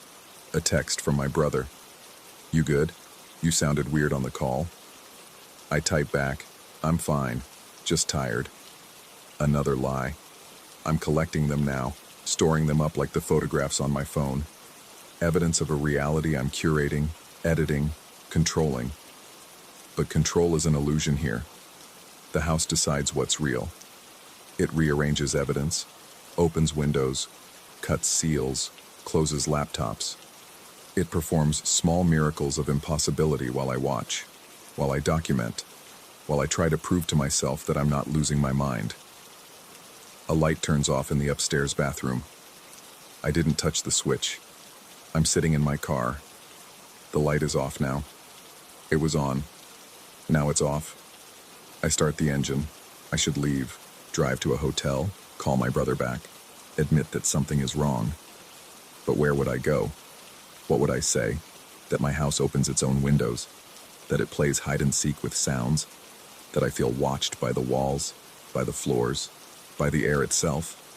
They'd suggest stress, lack of sleep, maybe therapy.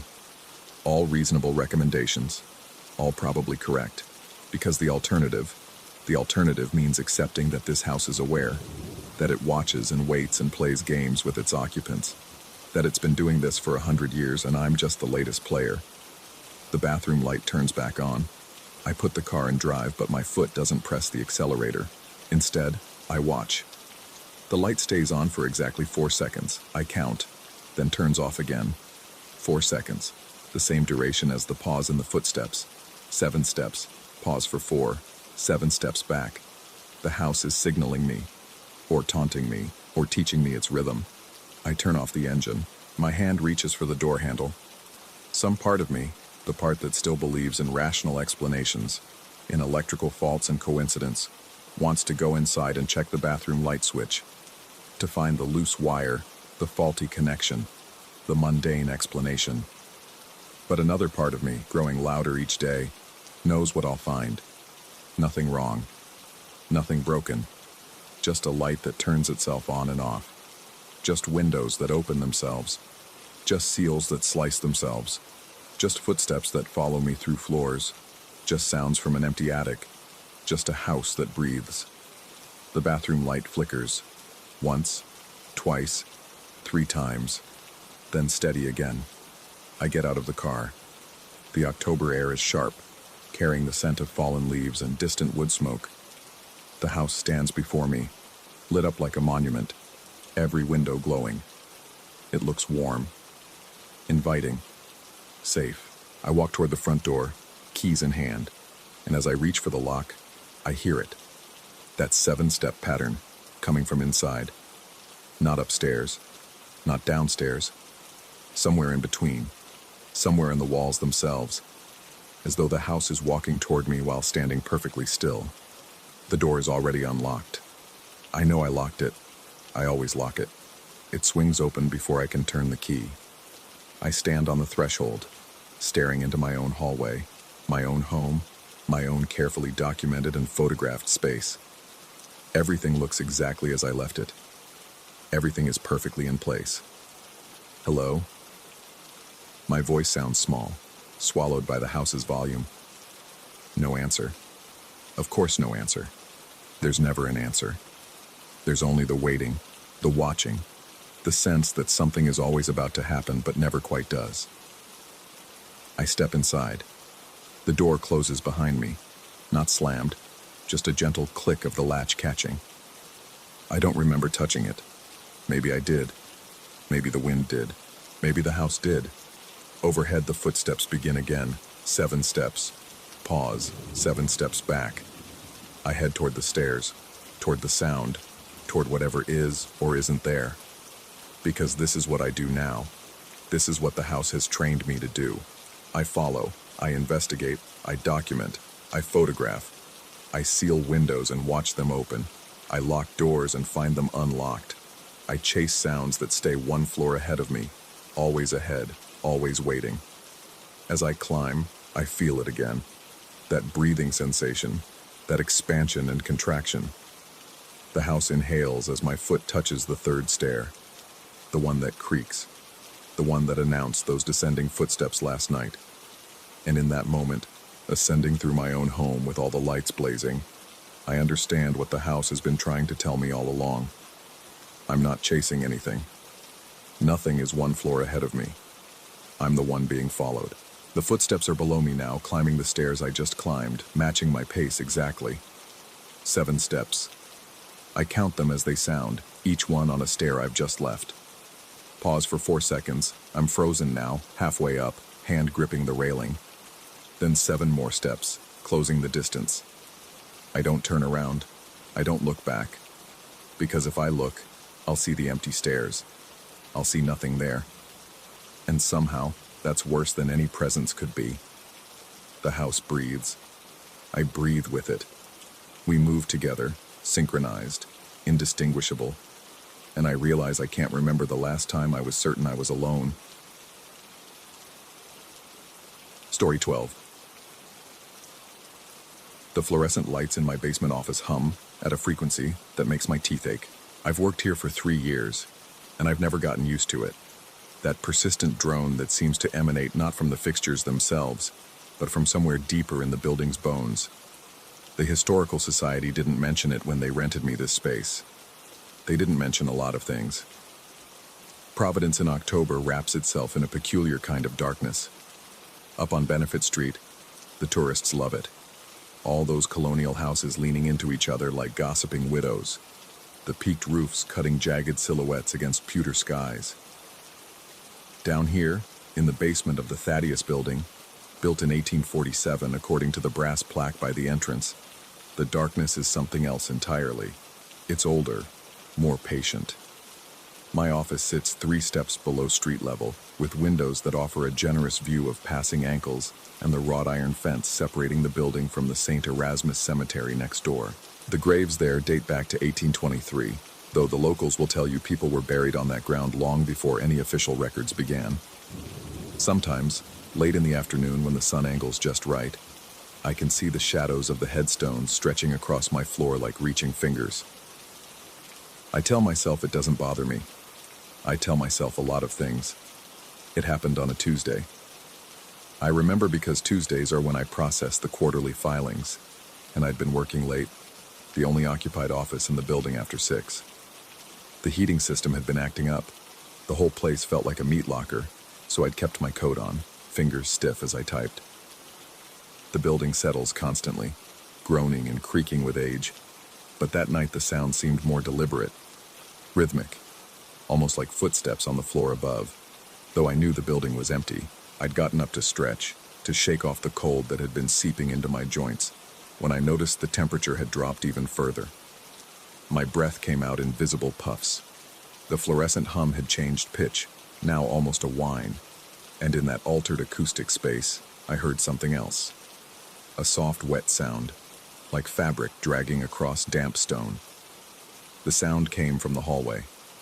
I should have stayed in my office. Should have locked the door and called someone, anyone. But curiosity is a terrible thing, and the rational part of my brain, the part that went to graduate school and paid taxes and believed in explicable phenomena, insisted there had to be a mundane explanation. A leak, perhaps. A draft moving something through the corridor. The hallway was darker than it should have been. 2 of the overhead lights had gone out, leaving pools of shadow between the remaining fixtures. The wet dragging sound had stopped, but the cold remained, pressing against my skin like something physical, like a tension. That's when I saw it. 3 yards down the hall, near the emergency exit that led to the cemetery side of the building, a column of mist rose from nothing. It emerged from the concrete floor itself, swirling upward in a tight spiral, denser than any fog I'd ever seen. The fluorescent lights above caught in it, refracting into colors that had no business existing, shades of gray that hurt to look at, shadows with weight and substance. For perhaps 3 seconds the mist held a shape.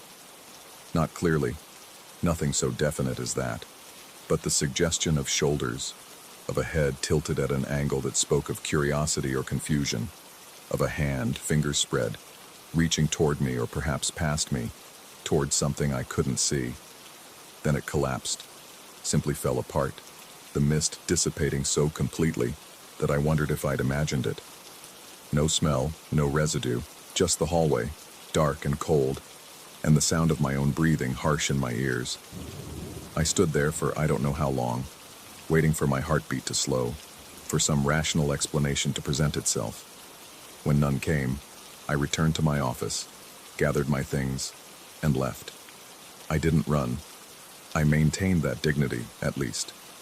But I didn't look back either. The problem started the next day. Small things at first.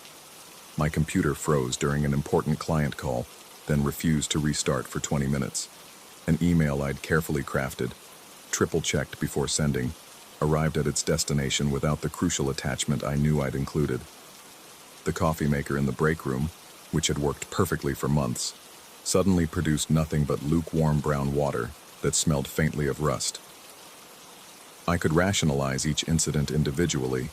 Technology fails, people make mistakes, coffee makers break, but taken together, especially after what I'd seen in the hallway, the cascade of small disasters took on a different quality, a purposeful quality. By Thursday, the problems had escalated. A meeting I'd confirmed 3 times was suddenly not on anyone's calendar but mine. A proposal I'd spent weeks perfecting somehow printed with pages out of order, crucial data tables replaced by blank sheets. My phone began buzzing with phantom notifications. When I checked, there was nothing there, but I could feel the vibration in my pocket, insistent and impossible to ignore. And the cold. God, the cold.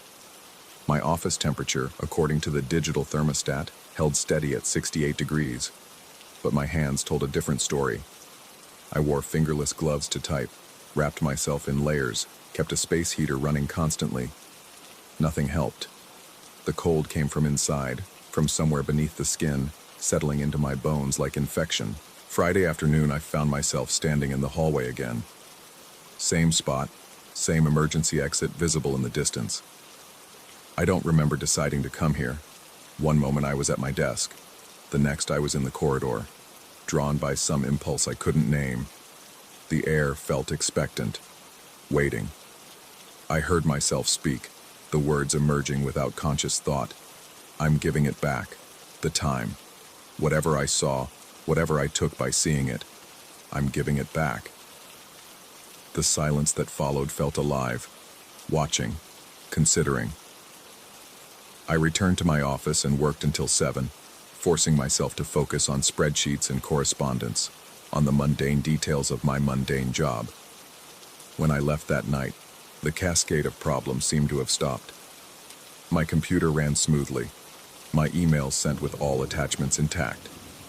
The world returned to its normal, explicable state. Almost. The temperature in my office never recovered. Even now, weeks later, it sits 2 degrees colder than anywhere else in the building. I've had maintenance check the heating vents 3 times. They find nothing wrong. The thermostat insists everything is fine. But I sit here in my coat and gloves, watching the shadows of gravestones creep across my floor, and I know better. I know something happened in that hallway. Something saw me, or I saw it, and that exchange, that moment of mutual recognition, created a debt I'm still paying. The worst part isn't the cold. It's the feeling that comes with it, especially in the late afternoons when the building is quiet and the light is failing. The sensation of being watched, not malevolently, but with intense curiosity, the way a child might study an insect under glass. The certainty that if I turned around fast enough, I'd see something standing behind me. Something that has learned the exact rhythm of my breathing, the precise temperature of my skin. I've started noticing other things. The way sounds seem to bend around my office door, arriving delayed or not at all. How my shadow sometimes falls at the wrong angle, stretching toward the cemetery when the light source is behind me. The dreams, if they are dreams, where I wake to find myself standing in the hallway again, always in the same spot, always facing that emergency exit, frost forming on the metal push bar. My colleagues have started to notice. They comment on how pale I look, how distracted I've become. One of them, I won't say who because I'm trying to hold on to the details that prove I'm still myself, still grounded in the real world, suggested I might want to take some time off, get some rest, see someone. But what would I tell them? That I saw mist in a hallway and now reality feels negotiable? That I spoke an apology to empty air and something listened? That my office is exactly 2 degrees colder than it should be, and I can feel that differential like a hand pressed against my spine? They'd think I was losing it. Some days I think I'm losing it. Other days, I wonder if losing it is just the mind's way of refusing to accept what it cannot explain. If sanity is simply the comfortable delusion that the world follows rules we understand, and once you've seen those rules suspended, once you've watched mist take shape and felt the weight of something's attention settle on you like snow, you can never quite believe in the delusion again. I've researched the building's history, though I'm not sure what I'm looking for. The Thaddeus building was constructed in 1847, yes, but the land has a longer story. Before the building, there was a boarding house that burned in 1843, killing no one but leaving the owner, a man named Ephraim Thaddeus, with debts he couldn't pay.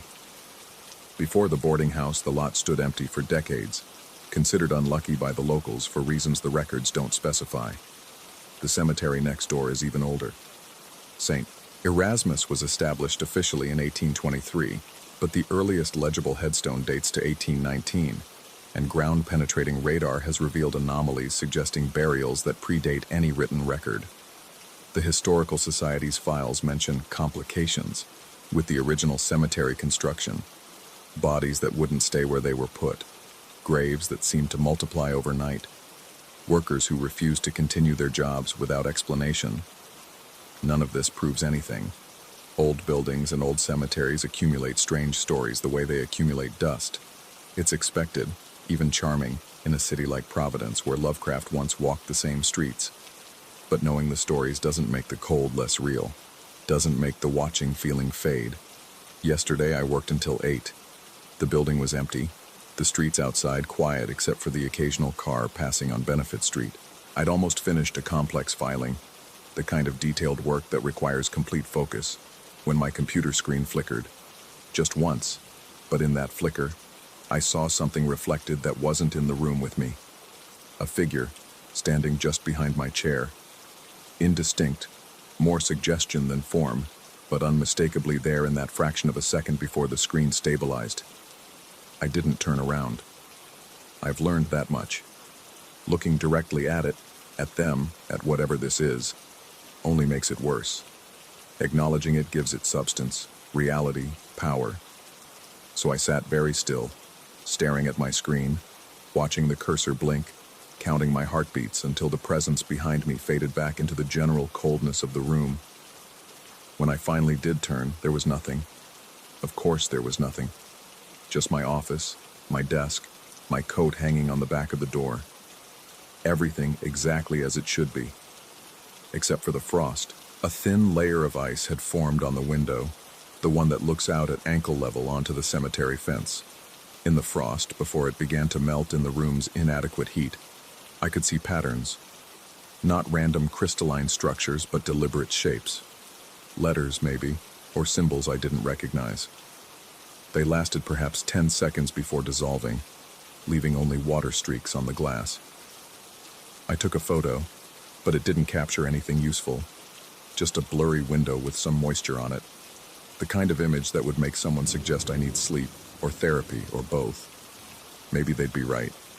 Maybe this is all stress, isolation, the particular kind of madness that comes from spending too many hours alone in a basement office next to a cemetery in a city known for its ghosts. Maybe I imagined the mist, and everything since has been my mind trying to create patterns from random events, meaning from meaningless coincidence. Maybe. But then evening comes, and the temperature drops those exact 2 degrees, and I feel that attention settle on me like a physical weight, and I know that something is sharing this space with me. Something that exists in the corners of perception, in the gaps between what I expect to see and what's actually there. I've stopped trying to give it back. Whatever I saw, whatever compact I made by seeing it and speaking to it, seems permanent now. The borrowed hours, if that's what they were, have been repaid, but the debt remains. Or perhaps the debt was never about time at all. Perhaps what I owe is simpler and more terrible.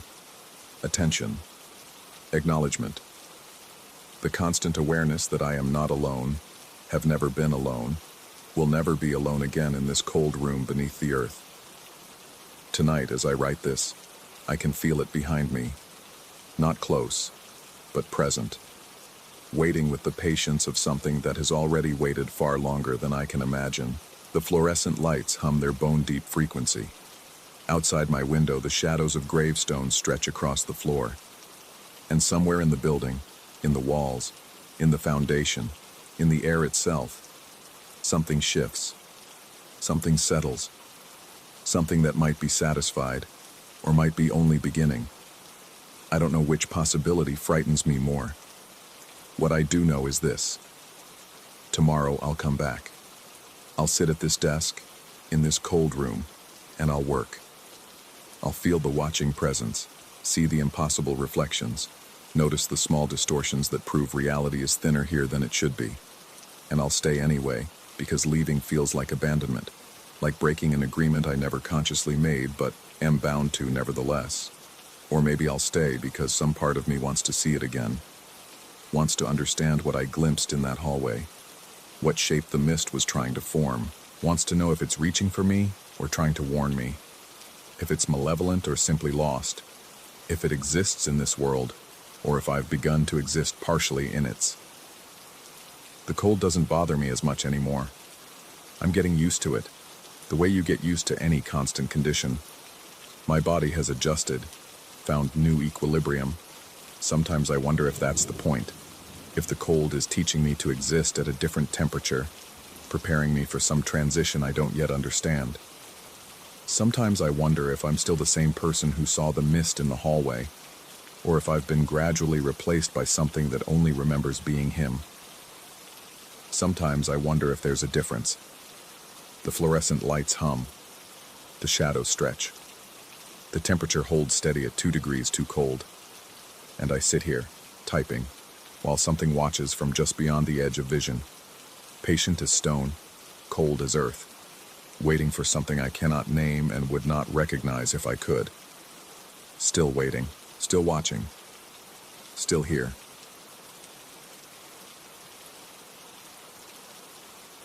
Story 13. The house remembered me better than I remembered it. That's what I told myself the first week back in Tulsa, when the floorboards creaked in patterns I'd forgotten but somehow anticipated, when my hand found light switches in the dark without fumbling. Muscle memory, I said. The body keeps score. But there was something else too. A weight in the air, thick as August humidity, that settled over my shoulders the moment I crossed the threshold with my last box of belongings. The house wasn't just familiar, it was expectant. I'd moved back after the dissolution. That's the word Dr. Ramirez used during our final session in Portland, when I told her I was leaving. Not divorce, not separation, dissolution. Like I was a tablet fizzing apart in water. Maybe that's what happened. Maybe that's why I couldn't sleep in the apartment anymore. Why every shadow looked like accusation. Why I needed to return to something solid and known. To the two-story Craftsman on Maple Street where I'd grown up. Where the walls were thick and the basement still smelled like my father's tobacco, even though he'd been gone 8 years. The first night, I slept like the dead. Dreamless. Complete. I woke to sunlight streaming through the same window I'd stared out as a teenager, and for 3 heartbeats I was 17 again, whole and unbroken. The second night, she said goodnight. I surfaced from sleep like a diver with failing oxygen, that desperate clawing back to consciousness. The bedroom was dark. I'd forgotten to leave the hallway light on. And in that darkness, close enough that I felt the whisper of breath against my ear, a woman's voice spoke. Good night. Not a question, not a greeting, a statement, firm and maternal, with the kind of authority that expected acknowledgement. The voice came from my left side, from the space between my pillow and the wall, where the plaster was cooled to the touch and marked with a water stain that looked like a bird in flight. I lay frozen, my heart slamming against my ribs. The rational part of my brain, the part that had sat through 8 months of therapy, that knew the architecture of anxiety and the physics of night terrors, started cataloging explanations. A dream, the house settling, a neighbor's television, the hum of blood in my own ears, transformed by my exhausted mind into something coherent. But I knew what I'd heard. I fumbled for the bedside lamp, my fingers clumsy with adrenaline. The light clicked on, harsh and yellow, revealing exactly what I expected. Nothing. The room was empty, just my unpacked boxes stacked against the far wall, the old dresser that had been here since childhood, the closet door half open the way I'd left it. The water stain on the wall remained a water stain. I checked the clock. 3:17 a.m. The hour when the body's temperature drops to its lowest, when hospital patients are most likely to slip away. I'd read that somewhere. Probably one of those anxiety spiral nights scrolling through articles I shouldn't have been reading. Sleep didn't return. I lay there until dawn, watching the darkness thin to gray, then to the pale gold of morning. When I finally got up, my neck ached from the tension of staying perfectly still for hours, as if movement might summon the voice back. I spent the day trying to forget. I unpacked boxes, installed shelves, drove to the hardware store for paint supplies. But beneath every mundane task ran a current of unease. The house felt different now, more aware. I found myself avoiding my bedroom, finding excuses to stay downstairs until exhaustion drove me up the creaking staircase. The third night, she came again. Same time. I'd left my phone on the nightstand and saw the screen read 3:17 when my eyes snapped open. Same place, that space by the wall that seemed to hold more shadow than it should. Same voice, closer this time, intimate as a lover's whisper. Good night. This time I didn't freeze. I rolled over, away from the wall, my breath coming fast and shallow. The room was silent except for the tick of the radiator and the distant hum of a car passing on Maple Street. I reached for my phone and turned on the flashlight, sweeping it across the room in a desperate arc. The beam caught dust motes floating in the air, the familiar shapes of furniture, the empty corners. Nothing. But I could still feel it. The residue of a presence, like the warmth that lingers after someone leaves a room. The air tasted metallic, the way it does before a storm. I didn't sleep again that night either. The fourth night, I was ready. Or I thought I was. I'd left every light in the house on, created a blazing fortress against the darkness.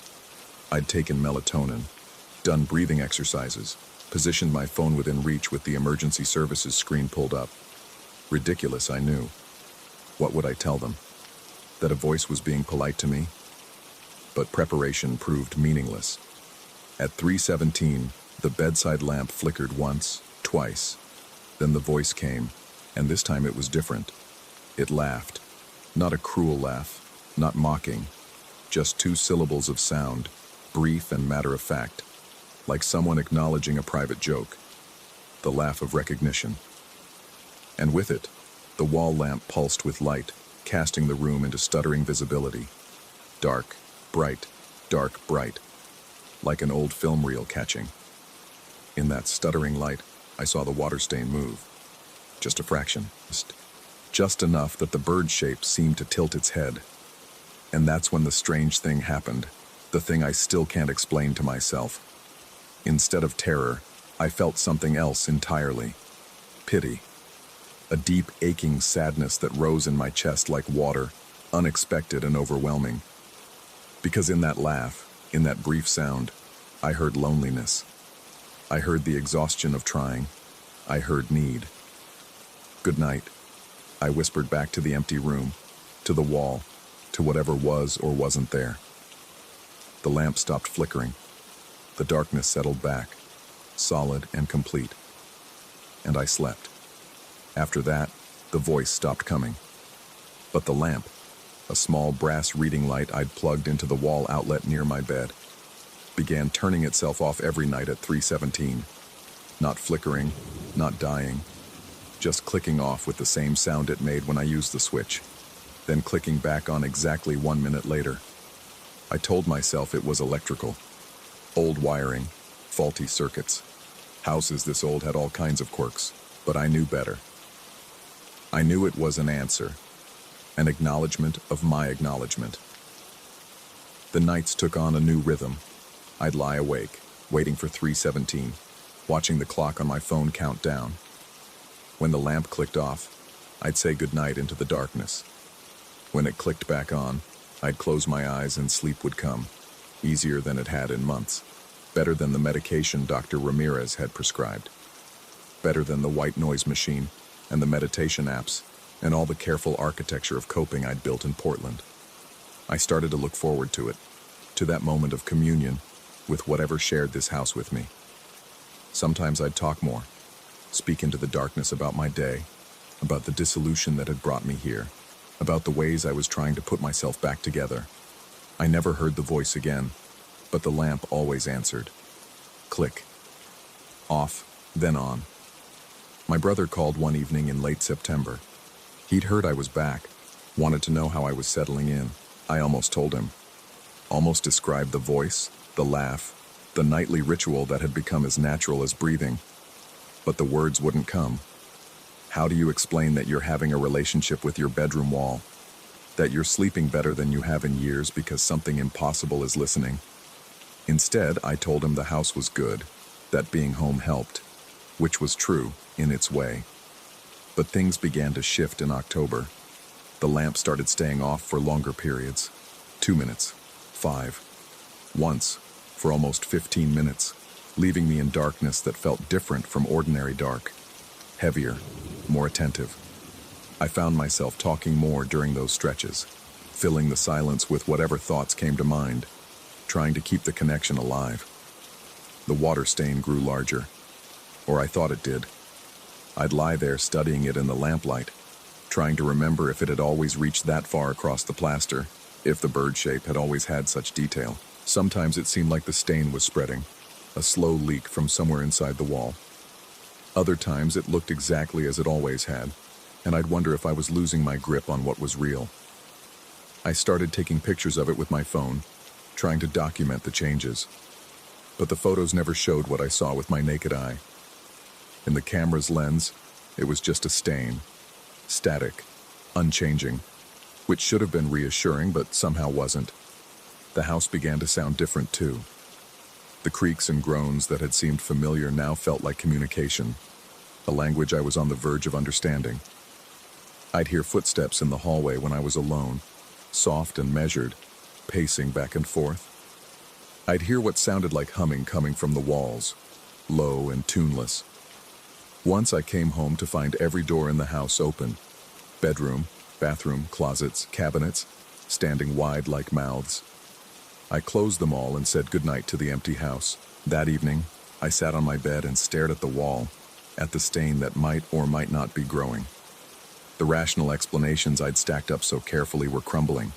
This wasn't anxiety. This wasn't grief. This was something else, something that defied the frameworks I'd built to make sense of the world. At 3:17, the lamp clicked off. I waited for it to come back on. Waited in the darkness that pressed against my skin like something physical, like something with weight and intention. 1 minute passed. 2. 5. Please, I said to the wall, to the darkness, to whatever was listening. My voice sounded small and strange. The lamp stayed off. I reached for my phone, desperate for light, for proof that I was still in the normal world where electricity followed rules and walls were just walls. But my hand stopped halfway, because I heard it again, for the first time in weeks. Good night. But the voice wasn't coming from the wall anymore. It was coming from behind me, from the doorway, from the hall, from inside the house. I turned, slowly, my heart hammering so hard I could hear it in my ears. The doorway was empty, just a rectangle of darkness leading to the unlit hallway.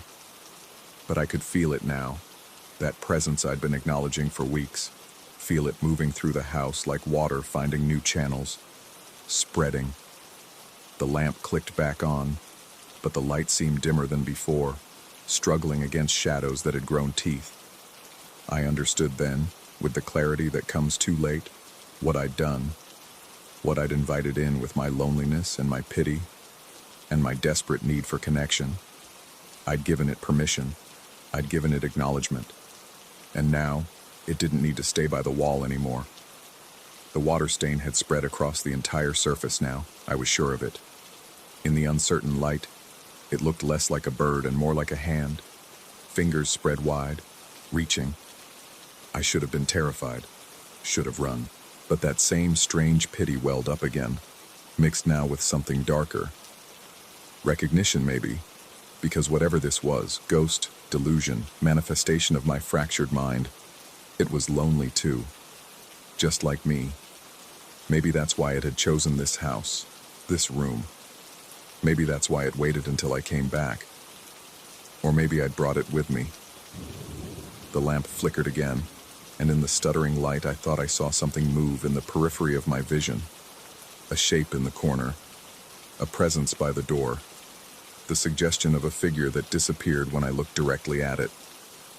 Good night, I said again, because what else was there to say? Because the ritual was all I had left. This time, there was no answer. Just the sound of the house settling around me, its bones creaking, its breath moving through the vents. Just the darkness pressing closer, patient and hungry and home. The lamp clicked off one final time, and this time, I knew with terrible certainty, it wouldn't come back on until I figured out what it wanted, until I understood that the dissolution hadn't ended in Portland. It had followed me here, to the house that remembered me, to the walls that listened, to the space between sleep and waking where the voice still whispered, where the stain still spread, where goodnight was never just goodnight, but a question I was only beginning to understand. I lie here now, in the darkness, and I wait. The clock reads 3:17, always 3:17, and I can't remember if minutes are passing or if time itself has dissolved into this moment, this breath, this terrible understanding that I might never leave this room again. Not because I can't, because I don't want to, because the voice is back, and it's calling from inside the walls, and this time when it says goodnight, I know, with a certainty that lives in my bones, that it means forever. And the worst part, The part that keeps me frozen here in the dark. I'm already answering back.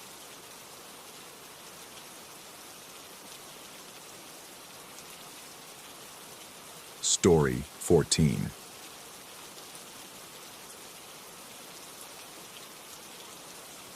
The phone call came at 11:30 on a Thursday night, the kind that arrives with the weight of inevitability, as if the universe had been holding its breath and finally exhaled.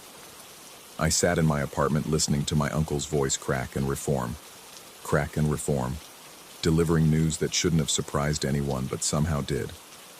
The fluorescent kitchen light hummed above me, casting everything in that particular shade of institutional white that makes the world feel temporary. I don't remember deciding to drive. The decision seemed to make itself, my hands already reaching for keys, my feet already moving toward the door. Birmingham was 3 hours away, and my cousin had said to come if I needed to. His voice carrying that peculiar gentleness people adopt when they're trying to hold someone else together while barely managing themselves.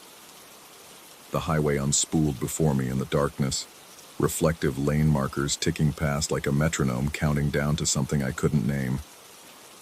His apartment sat on the second floor of a converted factory building, all exposed brick and oversized windows that probably looked artistic in daylight but seemed cavernous and watchful at 2 in the morning.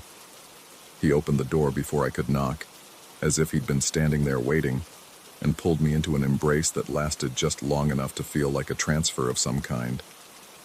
When we separated, I noticed the shadows under his eyes had taken on a bruised quality, purple-black against pale skin. The living room smelled of old coffee and something else, something faintly floral that didn't match the sparse masculine furniture. He gestured toward the couch, a worn leather thing that had probably been expensive once, and disappeared into the kitchen to make tea neither of us would drink. I sat and felt the day's weight settle into my spine, that particular ache that comes from holding tension in places you didn't know could tense. The building creaked around us, old bones adjusting to the night. We talked for a while in the way people do when the real conversation is happening underneath the words, in the pauses and sighs, and the way eyes drift toward windows that show nothing but darkness. Eventually he said I should sleep, that the guest room was full of boxes but the couch pulled out, and I nodded because my body had already made that decision too. He brought blankets that smelled of cedar and retreated to his bedroom, closing the door with a soft click that sounded final. Sleep came in fragments, stitched together with the ambient noise of an unfamiliar place. Steam pipes knocked behind walls. Someone in another unit played music so quietly, it was more vibration than sound. I drifted in and out of consciousness, never quite reaching the depths where dreams solidify, caught instead in that liminal space where thoughts blur into half-formed images that scatter when examined. Morning arrived gradually, gray light seeping through the tall windows like water through cracked concrete. I woke to find my cousin already up, standing in the kitchen with a coffee mug held between both hands as if warming them, though the apartment was stifling. He looked at me with an expression I couldn't quite parse, something between concern and confusion, and that's when he mentioned it. His voice came out uncertain, the words feeling their way forward.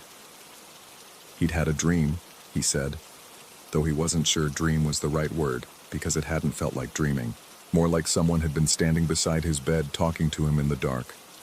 A woman in a dress covered with flowers, the old-fashioned kind with the full skirt and the pattern so busy it hurt to look at. She'd been complaining, he said, but not the way people usually complain. More like reporting a fact, the way you might mention the weather. Something about an old discomfort, something she'd been carrying for a long time. And then she'd asked him to pass along a message. He stopped there, coffee mug still suspended in both hands, looking at me with eyes that asked a question he couldn't voice. The morning light had turned everything in the apartment gray and washed out, objects losing their solidity in the flat illumination. I waited for him to continue, but he just shook his head, setting down the mug with a click that seemed too loud in the quiet. The thing was, he said finally, the woman had been very specific. She wanted someone to know that now it was light, that she didn't have to carry it anymore, that it had been passed on and she was grateful. His eyes never left mine as he spoke, searching for something, maybe recognition, maybe reassurance that he wasn't losing his grip on reality. We didn't discuss it further. The conversation died in the air between us, both of us suddenly very interested in our respective coffee mugs, in the view from the window, in anything except what had just been said. The apartment felt smaller somehow, the walls closer than they had been the night before. I excused myself to shower, needing the noise of running water to drown out the questions forming in my mind. The bathroom mirror was old, silvering at the edges, giving my reflection a ghostly quality that made me look away. Steam filled the small space, condensation forming on every surface, and I stood under water hot enough to hurt, trying to wash away the residue of the night. But something felt different. My lower back, which had been knotted tight with stress for weeks, maybe months, felt oddly loose. The constant low-grade ache I'd grown so accustomed to that I'd stopped noticing it consciously had simply evaporated. I twisted, testing the range of motion, expecting the familiar catch and pull. Nothing, just smooth, painless movement. I told myself it was the shower, the heat, the unconscious relaxation of sleep, but the explanation felt thin even as I constructed it. The steam continued to rise around me, obscuring the mirror completely, and for just a moment I had the unsettling sensation that something was standing just outside the shower curtain, patient and still. We spent the afternoon making the necessary calls, dealing with the bureaucratic machinery that activates when someone dies. My cousin handled most of it, his voice steady and professional, while I sat at the kitchen table sorting through papers that all seemed to say the same thing in different fonts. The floral smell I'd noticed the night before seemed stronger now, sweet and cloying, though I couldn't identify a source. No flowers sat on any surface, no air freshener plugged into any outlet. Just that pervasive scent, like walking past a florist shop on a humid day.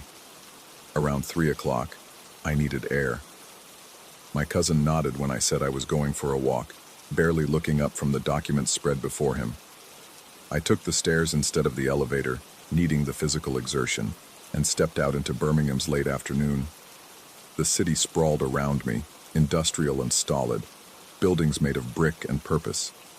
I walked without direction, letting my feet choose the path, watching people go about their lives with the kind of focused intention that comes from having somewhere to be.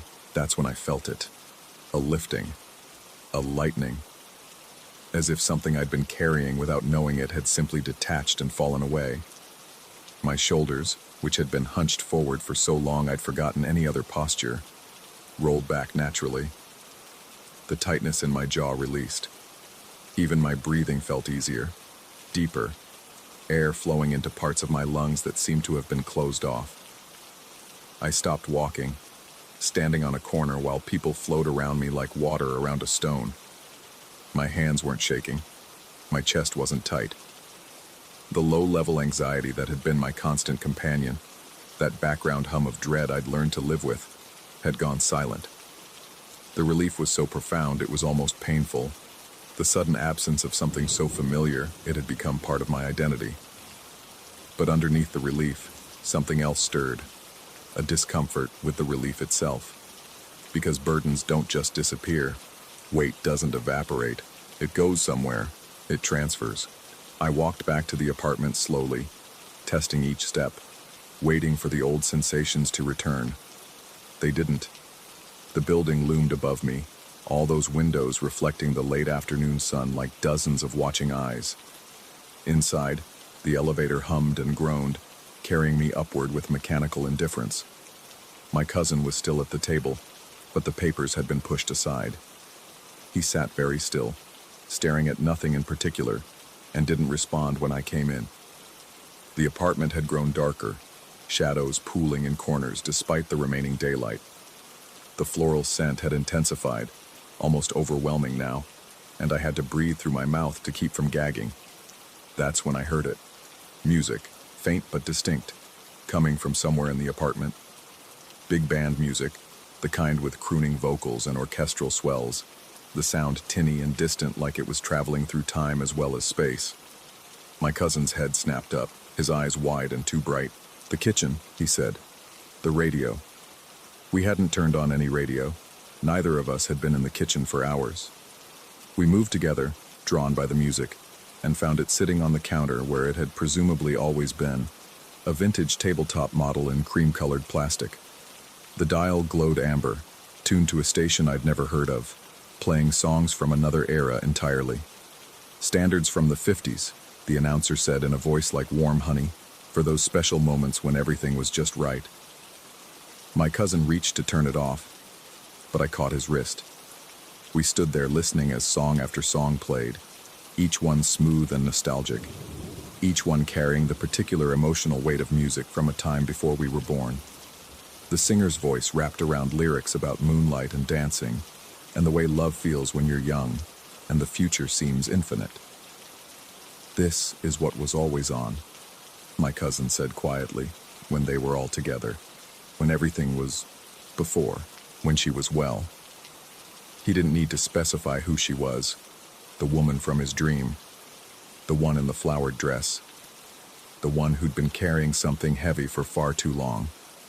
We stood in the kitchen as evening deepened into night, the radio playing on, and I felt the wrongness of my own well-being like a stone in my chest.